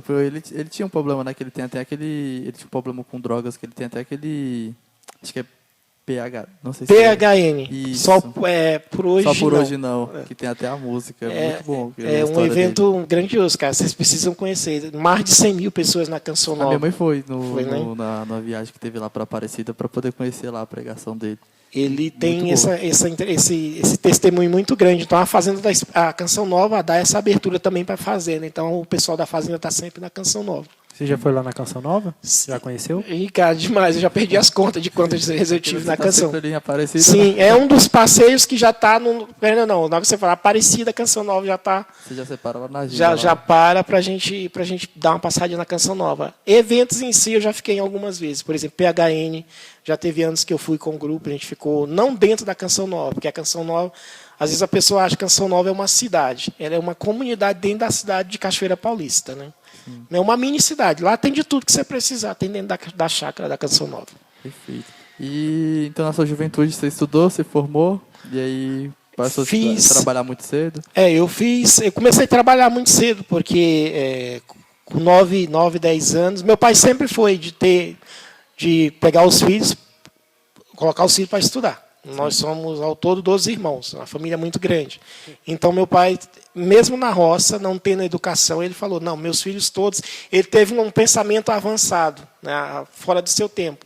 Porque, não, eu sou da roça, não aprendi nada, mas meus filhos não vão ficar na roça. Meus filhos vão aprender, vão estudar. Então, eu sou o mais novo de todos. Então, quando eu cheguei, as condições na família já estavam melhores.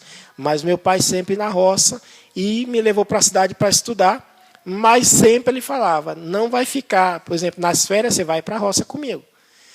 Aí, quando eu cheguei, geralmente com uns 12 anos, ele já me colocou em oficina mecânica, para aprender a fazer móveis. Depois eu fiquei aprendendo a questão de refrigeração. Também trabalhando com venda de ambulante, então acho que essa questão de vendas já começou desde da minha infância. A minha madrasta, no fundo do quintal, ela cultivava aquele tomatinho cereja. Então, lá no Nordeste, se você joga a semente assim, nasce igual coelho. Caiu uma no chão e nasceu. Então, a gente tinha no fundo do quintal esse tomatinho cereja e a produção era muito grande. Então, no tempo da produção, minha madrasta pegava, você quer ganhar dinheirinho? Quer? Não quer?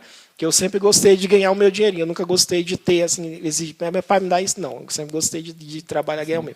Então, minha madrasta pegava e colocava naquelas coisinhas tinha umas cestinhas legal, e aí me mandava para a rua. Porque menino, qualquer criança, se você sair com alguma coisa para vender, a pessoa vê que é criança, eles vão comprar. Então, eu sempre vendi essa coisa na rua. Né? E comecei. E tudo aprendi dentro de casa. Minha madrasta que me ensinou a ler, a escrever, ela falou, meu filho, vou te ensinar tudo de casa. Por exemplo, fazer comida, porque um dia você vai precisar. E precisei, porque quando eu vim para Brasília, eu morei... Mas na escola, você se formou na escola, Sim. veio para cá se formar na faculdade aqui em Brasília? Não, eu cheguei a fazer 3 semestres de História, e aí eu tranquei História, Assim, então, e aí eu fui fazer o técnico que foi Turismo. Mas foi tudo aqui em Brasília. Tudo aqui em Brasília, já. Você veio para cá sozinho? Eu vim para cá sozinho, mas já tinha 3 irmãs aqui. Tá. Seus irmãos tudo moram aqui em Brasília ou não? Não, eu tenho irmãos aqui em Brasília, 3 em Brasília, tenho irmãos em Recife, tenho irmãos em João Pessoa e tenho irmãos no Maranhão. Mas sua madrasta foi quase que uma segunda mãe para Sim, você, né? Muito boa, cara. Uma educação me ensinou muita coisa. E aí você teve aquele tempo rebelde que você falou agora há pouco, né? Aí hoje você Aí olha... você foi aprendendo, né? Aí ficou, mas foi muito E seu bom. pai também se ensinou grandes valores, Sim, né? Sempre meu pai trabalhar. sempre falou, ensinou, vai trabalhar. E uma coisa interessante que ele falava para mim, que eu trago como lição, faça tudo de bom grado, por exemplo, faça o melhor sempre. Nem que você queira ser um gari, mas faça sempre o melhor na sua profissão. E seja o melhor gari e faça o que você gosta. Então, uma das coisas, por exemplo, os meus irmãos, grande parte, os que ainda estão ativos, funcionário público. Outros são empreendedores, né? E os funcionários públicos, hoje que fizeram o concurso, era o sonho deles, faz concurso público. Mas Né? você gosta do que você está fazendo, né? Sim, E é aí bom eu que a gente sempre, tá eu fazendo sempre alguma coisa falei, que a gente independente do questão financeira, eu vou fazer o que eu gosto. Então, eu trabalhei em serviços, por exemplo, aqui em Brasília, lá do Maranhão. Comecei também como ajudante de pedreiro. Trabalhei como ajudante de pedreiro. Aqui em Brasília, pesado, hein? sim. Aqui em Brasília, quando cheguei, não tinha... ajudante de pedreiro. Quando eu cheguei aqui em Brasília, não tinha outra coisa. Então, o que apareceu foi o quê? Ajudante de pedreiro. E como eu já trabalhava no Maranhão como ajudante de pedreiro, então vamos embora ser ajudante por um tempo.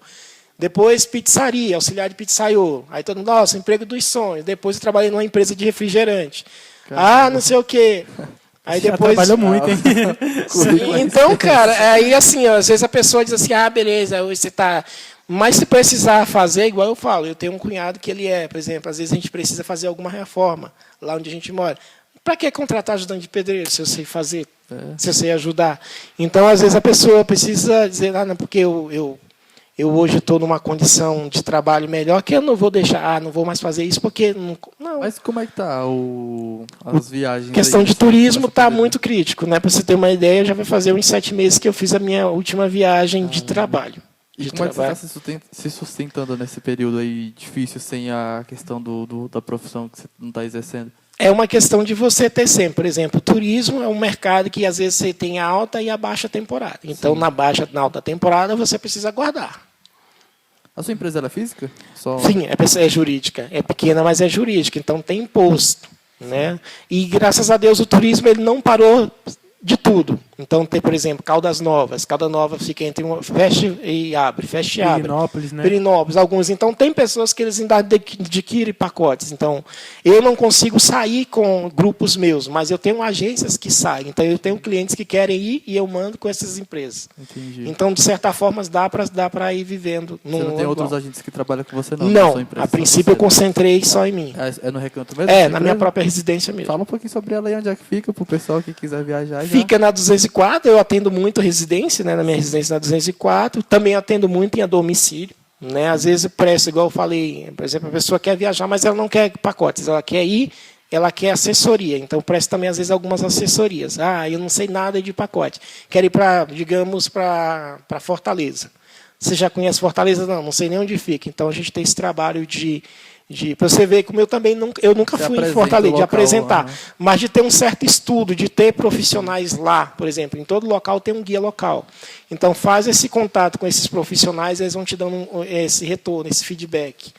E o importante para o guia, às vezes você viaja sem grupo, às vezes eu tenho que viajar para montar roteiro. Montar roteiro eu vou sozinho, monto o roteiro e depois a gente comercializa. Então, qual é o nome da empresa? FC Turismo. Tem redes sociais? Tem. Inclusive, se entrar lá, quando vocês veem o meu Facebook particular, tá Guia de Turismo FC. Então, aqui no meu Instagram, Guia de Turismo FC, também é uma parte de trabalho. Então, lá eu divulgo algumas viagens que tem, porque é desassociado.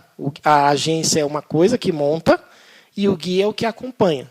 Então, são duas áreas Então diferentes. você não está fazendo, não tá buscando outra solução, não, né? Atualmente continua sendo Só mesmo com turismo. E para quem quiser comprar os produtos vicentinos, ainda está tendo? Como é que tá Tá, funcionando? Peregrino JMJ, né? Tem o Instagram com esse nome, tem um site também com esse nome. Agora a gente lançou por causa da pandemia. As nossas atividades diminuiu muito com a pandemia. Vocês lembram que todo evento que tinha vicentino, a gente estava, né? Ou eu estava, outros meninos estavam, mas com a pandemia acabou os eventos. Aí passou a gente divulgar nas redes sociais, e aí veio a ideia de criar o site, já vem algum tempo que a gente queria criar o site, e a pandemia acelerou esse processo.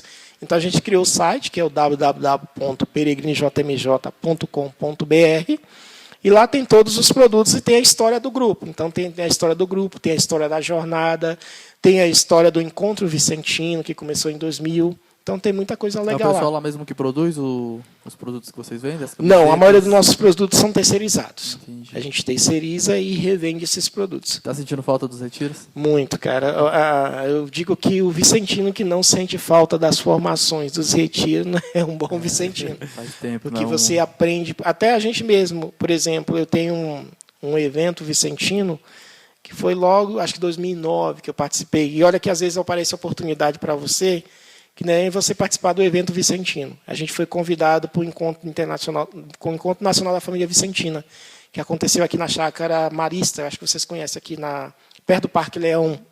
Sim. E aí esse encontro teve uma palestra, a gente foi convidado para ajudar a montar a festa junina, que ia ter na noite de sábado.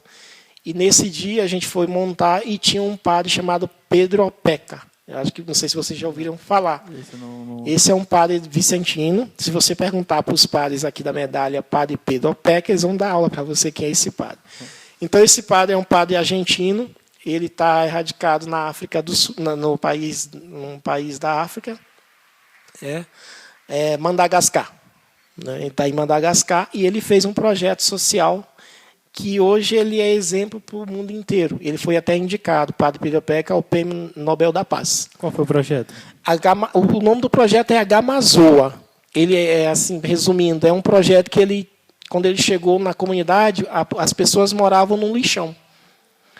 Pensa no lixão da estrutural. Hoje foi desativado, mas pensa naquela época, um lixão da estrutural, onde toda uma comunidade morava em volta, sem nenhuma perspectiva de sair mudar a realidade.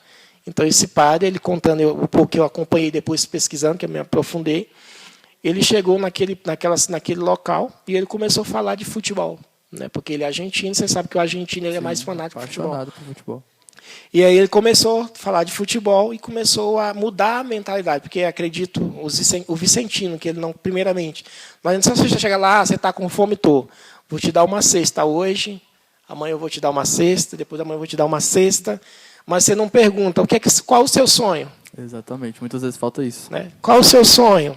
Qual é o seu objetivo de vida? Qual o seu objetivo de vida? Você gostaria de mudar desse barraco para uma casa? O que é que você pensa para os seus filhos? O que é que você deseja? Você quer emprego? O que é que você... Então ele começou a trabalhar isso, moldar primeiramente a mentalidade do povo. E hoje você vê o que ele conseguiu fazer. Hoje, eu vou deixar até para vocês pesquisarem depois, mas ele mudou a realidade daquele lugar. Ele fez tipo que revolucionou. Fez uma revolução. Então, por isso que ele foi indicado. Eu não sei como é que está o processo, se já aconteceu, mas ele foi indicado ao Prêmio Nobel da Paz. Repete o nome dele, por favor. Padre Pedro Opeca. Pedro Opeca. Perfeito. Você é um cara bem conhecido, né? Bem estudado. Eu gosto de pesquisar, cara. Eu lembro de uma formação que eu tive, eu não vou saber agora quem foi que falou, acho que foi algum presidente nacional. Mas você não ama o que você não conhece. Então eu sempre falo para os vicentinos, não adianta você dizer que você ama, mas você está sempre só na sua realidade aqui. Beleza, é interessante. O importante é a conferência, é o trabalho que você faz. Mas você tem que sair dessa bolha, né? Eu sei, beleza, uma realidade. O Conselho Central de Ceilândia desenvolveu um projeto X. Eu acho que é interessante trazer aqui para o Riacho. Como é que eu vou conhecer o projeto se eu não for lá? Então, a gente precisa, às vezes, sair. Eu vou gastar. Não é gasto, é investimento. Conhecimento. É conhecimento. É uma coisa que você não perde, é o conhecimento. Então, se você aprender uma coisa aqui, ninguém te tira. Né? Então, acho que nas caminhadas, às vezes, poxa, mais uma formação. Né? A gente tem Vicentinho que diz, nossa, eu não aguento mais ir para tanta formação. Mas tem formação que você aprende uma coisa que você não aprendeu na anterior. Exatamente. Né? Então, eu acredito que também falta até isso mais na sociedade, a gente se aprofundar cada vez mais, ter mais um interesse, né? isso. Conhecer as histórias, né, dos Sim. santos. Outro dia a gente estava... eu estava conversando com uma liderança vicentina até internacional, mas aqui do Brasil, ele está no CGI, e ele falou que tem muita coisa que às vezes a gente desconhece por falta de... Não só porque eu não quero, às vezes tem mais gente que tem mais facilidade, as lideranças. Então foi justamente isso que eu falei para ele, precisamos de certas formações. Por exemplo, se você perguntar para muitos vicentinos no Brasil, a hierarquia em si, a gente sabe, conferência particular, central metropolitano, e a nível internacional, como é que está? Acho que se tiver 5, 6, vamos colocar 36, de mais ou menos, que é os presidentes de metropolitano. Às vezes nem os presidentes metropolitanos todos sabem a hierarquia internacional. Então, eu já acho que precisa desse formato. Tem essa informação? Tem, mas aonde buscar? E como buscar? Sim, um dia eu estava estudando sobre a sociedade esses dias para me aprofundar mais, só que eu achei muito vago na questão de material. Eu falei assim, cadê mais material, né? Tem pouquíssimos, né? E você não pode se embasar, por exemplo, vou jogar no Google. O Google ele vai te dar superficial. Ele te dá superficial. Falsa, né? Falsa, datas diferentes. Então, é muito melhor você buscar um confrade. Eu conheço o confrade presidente do Metropolitano. Eu conheço o presidente do Conselho Nacional, então eu vou buscar nele. Se ele não souber, você sabe alguém que saiba? Então, nessa formato, você vai conseguir material. Eu até falei no áudio que eu te mandei hoje, né, que as referências que eu tenho de vicentinos aqui, que a gente tem, nós somos privilegiados aqui em Brasília com lideranças vicentinas. Inclusive, se você tiver uns contatos lá aqui de Brasília para passar para a gente, sim, passa. É uma das coisas. Ponte aí pra gente. É uma das coisas que eles sempre falam. A gente sempre que precisar, se tiver alguém precisando, tem sempre os canais, né? Exatamente, é a experiência. Né? A gente também está em contato com algumas pessoas para vir para cá e a maioria dessas pessoas que a gente está em contato gosta da ideia, gostou da ideia, tá passando mais contatos para a gente ir montando um cronograma certinho, né? Porque Pena que é só aos sábados, que a gente está muito feliz fazendo isso aqui. Inclusive, entra nesse assunto que você falou, né? Da gente fazer o que a gente gosta. Sim. Isso aqui está sendo uma coisa muito legal pra gente. Tá levando conhecimento. Isso aqui também é uma forma de material para outras pessoas. Assistir um vídeo aqui, conhecer um pouco da sua experiência. Talvez alguma pessoa não conheça esse padre que você falou. Esse é o meu caso. Chegar em casa, eu vou pesquisar. E a pessoa que vai ouvir, vai ver esse vídeo, vai pesquisar de casa também, entendeu? Então é um material. São histórias muito, muito, muito interessantes, são depoimentos. E assim a gente vê, por exemplo, exemplos de encontro. Eu lembro que a gente, quando começou, outros metropolitanos, outros centrais tinham alguns encontros e na nossa região não tem. Por que que não tem? Faltou interesse do coordenador que passou, do presidente, mas faltou, porque se você conversa com alguns confrades e consórcias antes do Conselho Metropolitano de Brasília, que participava de outros conselhos, por exemplo, o de Brasília foi desmembrado de Goiânia, né? Antes era a região de Goiânia. Então, esses confrades, a gente tinha muitos eventos de juventude que foram se perdendo durante o tempo. O Enjuve, temos lá agora no mandato, o primeiro foi no mandato da Emília, mas já se tinha outros encontros, né? Então, isso foi morrendo. Por que morreu? Falta de interesse, falta de investimento. Então, a gente não tem uma resposta do porquê que acabou. Mas se acabou e a gente sabe que tinha e pode dar certo, por que não surgir com isso? É igual esse que vocês estão surgindo, podcast. Ele vai se tornar, vai virar febre. Pode ter certeza que vai ter em outras unidades vicentinas. É o que a gente quer, né? A gente quer revolucionar esse... A gente quer andar o Brasil todo ainda. E aí lá na frente vai dizer onde começou. Lá no Riacho, no CP. A gente tem uma boa história de como começou. Entendeu? Então, eu fiquei interessado na história. Na história que você falou que era goleiro. Hoje em dia ainda joga bola, torce para algum time. Faz alguma atividade física? Cara, esses últimos meses eu estou um pouco sedentário, né? Eu tenho até que comecei recentemente a fazer caminhada. Futebol depois já tem acho que mais de 3 anos que eu não sei o que é. E o meu time é o melhor do Brasil. Flamengo? Inclusive está jogando agora, né? Ele também que é fanático, ele. Tem até tatuado na pele. Então, cara... Eu não tenho nem o que dizer sobre o Flamengo. Mas é isso que a gente... E, Francisco, só para encerrar, A gente vai fazer algumas perguntas vindas do Instagram aí pra você. Ok. E a gente... Só espero que o povo pegue e leve, né? Não, acho que foram... A gente postou hoje, né? A gente não conseguiu postar com antecedência, mas aí vieram 2 perguntinhas de um confrade de uma consórcia aqui do Riacho Fundo 2 mesmo. E a gente... São perguntas que talvez a gente já tenha até respondido, que eu acho que a conversa já está aí... a primeira pergunta é do confrade Sávio, que estava aqui agora há pouco. Qual a sensação de fazer muitas viagens e conhecer vicentinos de outros lugares?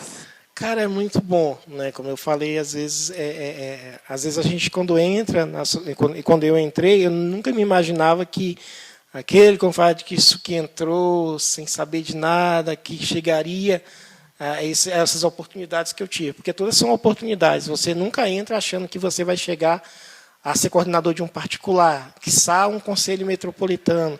E quiçá chegar lá, por exemplo, a minha viagem internacional, a primeira, que foi a Jornada de Madrid, foi um patrocínio. A gente trabalhou sim para ir, que tem uma vicentina da área de vocês, a Adriana, que não sei se ela está ativa agora, é a Fundo 1.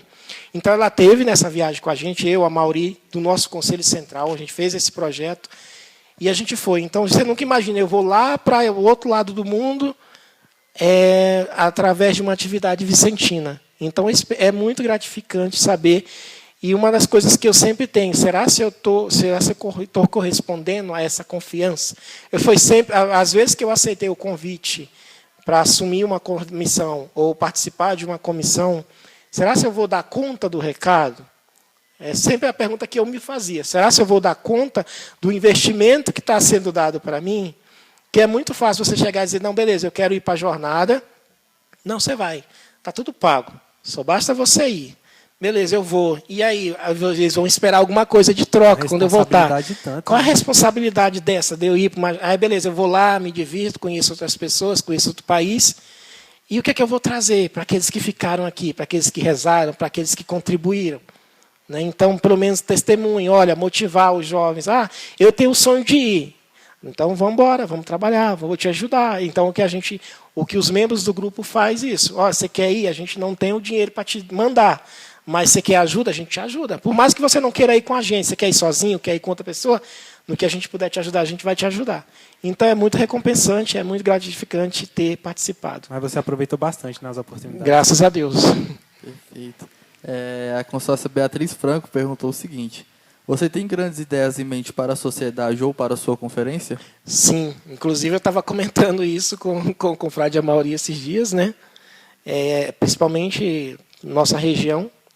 Eu acho que não é só a nossa. A gente precisa trabalhar recrutamento, né? Pós-pandemia, a gente sabe, vocês sabem.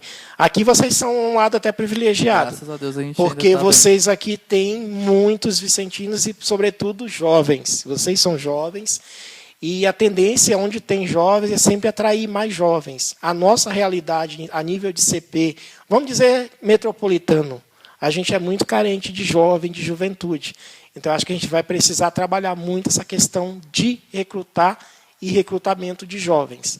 Então, esse é um dos projetos que a gente vai ter que trabalhar após Lá no Recanto tem muito grupo jovem? Eu desconheço um pouco. Na minha paróquia não tem mais. Né? Eu acho que você conhece o Jusga. O nome do grupo lá era Jusga. Não existe mais. Tem aqueles também que fizeram aquele retiro aqui? Tem a São Miguel, acho que tem. Toca Jovem? Tem Toca Jovem. Do Recanto, né? Tem o Toca Jovem. Eu não sei se eles são bem um grupo de... Eu acho que eles se encontram mais quando tem os eventos do Toca.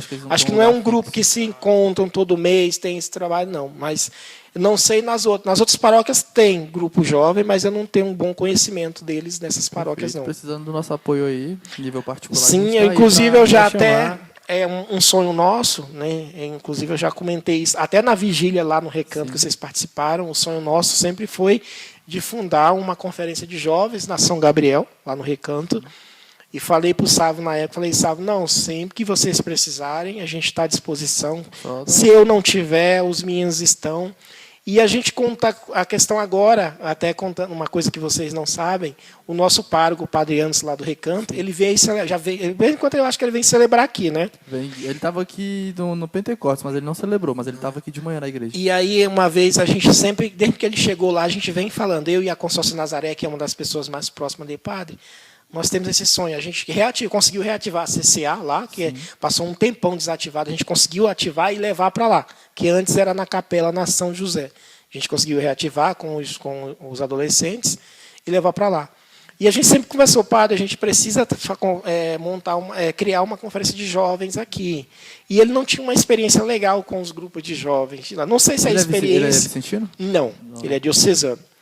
Então ele falou, mas vamos com calma, vamos pensar, vamos tal. Aí eu acho que ele veio fazer uma celebração, não sei se foi algum Domingo da Caridade, ou se foi algum evento vicentino. Eu acredito que tenha sido no próprio dia que ele estava aqui, que ele viu a gente no bazar.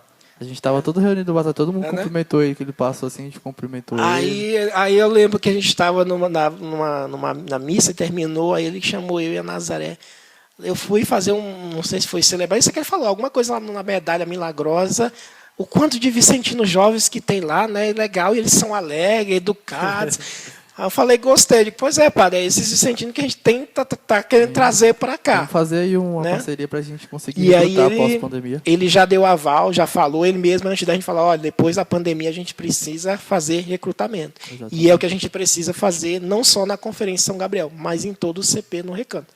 E a gente vai sim precisar da ajuda de vocês. Com certeza, juntando a juventude com a experiência sempre vai dar certo, né? Se Deus quiser. É isso, né? A gente quer agradecer a você, Francisco, pela presença, por ter confiado aí no nosso projeto e ter vindo aqui contar um pouco das suas experiências, um pouco da sua história pra gente. A gente fica muito grato por isso, que você possa trazer aí mais pessoas aí através dos seus contatos pra gente entrevistar aqui também e que isso possa alcançar outros rumos, né? Possa alcançar outras pessoas, outros ouvintes, que as pessoas possam conhecer um pouco da sua história e ver que não se baseia somente nos vicentinos, mas em outras 1000 coisas aí que você já contou pra gente sobre as suas experiências na vida. Sim, né? E a gente fica muito feliz pela sua presença. Passar aqui a palavra para o confrade Matheus. Eu quero agradecer pela sua presença. Você me deixou com bastante vontade de ir na jornada. Bora, vamos unir forças, né? Deu vontade de conversar foi mais aqui. Eu acho. 7 horas da noite só sabendo dessas como você já tem meu contato, sempre faz. Às vezes a pessoa passa contato para todo. Meu contato é público, praticamente. Então, às vezes eu recebo ligação, o confrade me conhece, mas eu não conheço. Fulano de tal. Então, é só a vontade. Então, às vezes, é impossível. Não é impossível. Então, a primeira coisa é querer. Se você quer. Formar laços igual, procurar alguma coisa. Aqui, eu sempre falei para o Sábio, não sei se ele repara, aqui tem muita chance de já ter mandado representantes. Então, a ideia é a gente sempre trabalhar o quê? Quando a gente montou o projeto no Conselho Central, que tinha comissão, a gente montou o quê? Nós vamos mandar alguém para a jornada, para de Madrid. A gente não sabe quem, mas a comissão vai trabalhar como se fosse eu, fosse você. No final, o Conselho escolhe. O conselho escolhe depois. A gente colocou aqui, mas não deu muito meritocracia. A chamada palavra de meritocracia. Então, nós tínhamos uma comissão com 5. Então, vamos ver, por exemplo, nós temos as atividades. Quem mais se destacou? Quem mais esteve mais presente? Então, eu vejo que você é uma coisa que a gente falou para todo mundo na hora. Então, não teve ninguém que disse, eu vou fazer corpo mole. Então, todo mundo trabalhou igual. Aí aconteceu que eu fui para o Metropolitano. O Metropolitano já falou que eu iria pelo Metropolitano. Saiu uma da concorrência. Ficaram 4. E aí o Metropolitano dos 4 mandou mais um. Ficaram só 3. Então, desses 3, aí a Adriana foi a sorteada. Né? Então, eu acredito que às vezes a gente entra num projeto sem saber que lá no futuro você vai ser o privilegiado. Mas nunca faça querendo ser o que... não, eu vou fazer porque quem vai sou eu. Querendo ser o melhor. Mas se doa. Como se fosse para você, sem saber quem vai. Mas faz no coletivo, né? No coletivo. Então, isso que eu falei. Então, se você tem um sonho, corra atrás, procure quem está lutando também por esse mesmo objetivo, que você vai conseguir. E sem ter vergonha. Às vezes a pessoa... só para encerrar, para a gente não articular mais. Eu comecei o projeto do Peregrino, quando a gente começou. Incrível que pareça, vocês não vão nem sonhar o que foi a primeira atividade que eu fiz. Alguém chuta para ir para Madrid? E isso eu não tinha nem contato com eu nem pensava em ter contato com o CP, com o Central e Metropolitano. Eu comecei sozinho. Você vendeu alguma coisa? Eu juntei latinha. Caramba. Eu via no Recanto muita latinha. E aí eu falei, eu tenho que ir para a jornada. E comecei a juntar latinha e botar em cima da laje da casa da minha irmã. Falei, eu vou esse eu não consegui com latinha, mas pelo menos eu vou conseguir alguma coisa. E aí fui juntando latinha, e aí o teto da casa da minha irmã começou a escurecer com o negócio da latinha. Ela tem que vender. E aí esse projeto Latinha começou, os vicentinos do Recanto descobriram, começaram a juntar latinha para mim. O pessoal do CP descobriu, começou a juntar latinha para mim. O Central descobriu, começou a juntar latinha. Caramba, então você é um cara que... E aí eu comecei a juntar latinha, projeto, e aí acabou que eu fui para o Metropolitano. Vamos acabar. Aí eu conversando com o presidente, falei, e agora? Aí ele falou, e agora, você vai acabar com o projeto? Eu falei, não, eu não vou precisar, mas alguém da comissão precisa. Então continuamos com o projeto. Então o projeto ajudou a levar alguém para Madrid com as latinhas. Então são ideias que às vezes você não dá nada por ela, mas talvez não te ajude, mas ajude alguém. Sim. Você acreditou, né? Então, eu acredito demais. Não só eu, mas muitas pessoas acreditaram. Acreditaram em você. Então, acreditaram em mim e aí depois acreditaram nos demais. Então, quando você dá o passo, é uma coisa que eu quero chegar. Quando você dá o passo, outras pessoas observam o seu esforço. Então, às vezes, não, vou só esperar. Eu sou da comissão, então se é o conselho que mantém a comissão, o conselho tem que me dar tudo. Mas o sonho é seu, o sonho não é do CP, o sonho não é do presidente, é seu. Então, você que tem que correr atrás. É verdade, Entendeu? tem que ter a primeira iniciativa. Então você tem a né? iniciativa e as pessoas vão ver que você teve aquela iniciativa, é igual agora vocês estão tendo. Então, se vocês não tiverem a iniciativa de criar o projeto podcast, então o CP não ia. Eles não querem. Então vocês veem que o CP está auxiliando. Precisa comprar isso, está comprando. Precisa melhorar, está melhorando. Então é uma ideia que surgiu pequena, mas aonde ela vai chegar, ela pode chegar em muitos lugares. Deus entendeu? Quiser. Essa é a meta, então né? eu que agradeço. Porque a gente tem um foco igual ao seu. Então é uma coisa que você falou, eu não falei essa palavra, foco. Então acho que tudo na vida você tem que ter foco. É batalhar. Foco, batalhar, é foco. Eu quero, por exemplo, projetos. Se você deixar, eu vou até amanhã. Não, fica à vontade. Então, projeto. Então, por menor que seja o seu projeto, cara, se você confia no seu projeto, vá atrás. Então, vai ser fácil? Não vai ser fácil. Então, se a gente for falar aqui, as noites mal dormidas, de coisa de Vicentina, encontros, então a gente varava à noite, conversando a ideia, o que pode dar. A gente às vezes até discutia, eu tenho uma referência ao Mauri, porque ele está comigo já desde quando eu comecei. Então, às vezes, a gente, em reunião de comissão, a gente discutia até como derrubar alguma ideia negativa de algum presidente de conselho, de conferência. Então, a gente tem esse projeto, mas o confrade tal é contra. Como é que a gente vai argumentar com ele? Vamos argumentar assim. Então, aquele argumento dele já caía por terra quando a gente... E a ideia é, às vezes, a gente levava... É muito fácil você chegar sozinho na reunião do conselho, como coordenador, e dizer, olha, a comissão quer fazer isso. Você sozinho para defender aquela ideia. Mas aí você, galera da comissão, vai todo mundo. Todo mundo lá é maior do que só você sozinho. Sim, e se você tem argumento, você vai conseguir. A gente tem essa experiência aqui como coordenador de comissão de conselho também. A gente passa por essas coisinhas, esses pequenos detalhes, e a gente já passou. Você gostou do papo, Francisco? Demais. Espero voltar. Pode tiver alguma coisa para anunciar aí pra gente. Se quiser trazer alguém também lá do Recanto, então, sempre bem-vindo. Você já tem o meu contato. Sempre que precisar de alguma coisa, a gente está às ordens. E mais uma vez, só agradecer pelo convite. Obrigado. Muito obrigado. E louvado seja nosso Senhor Jesus Cristo. Para sempre seja louvado.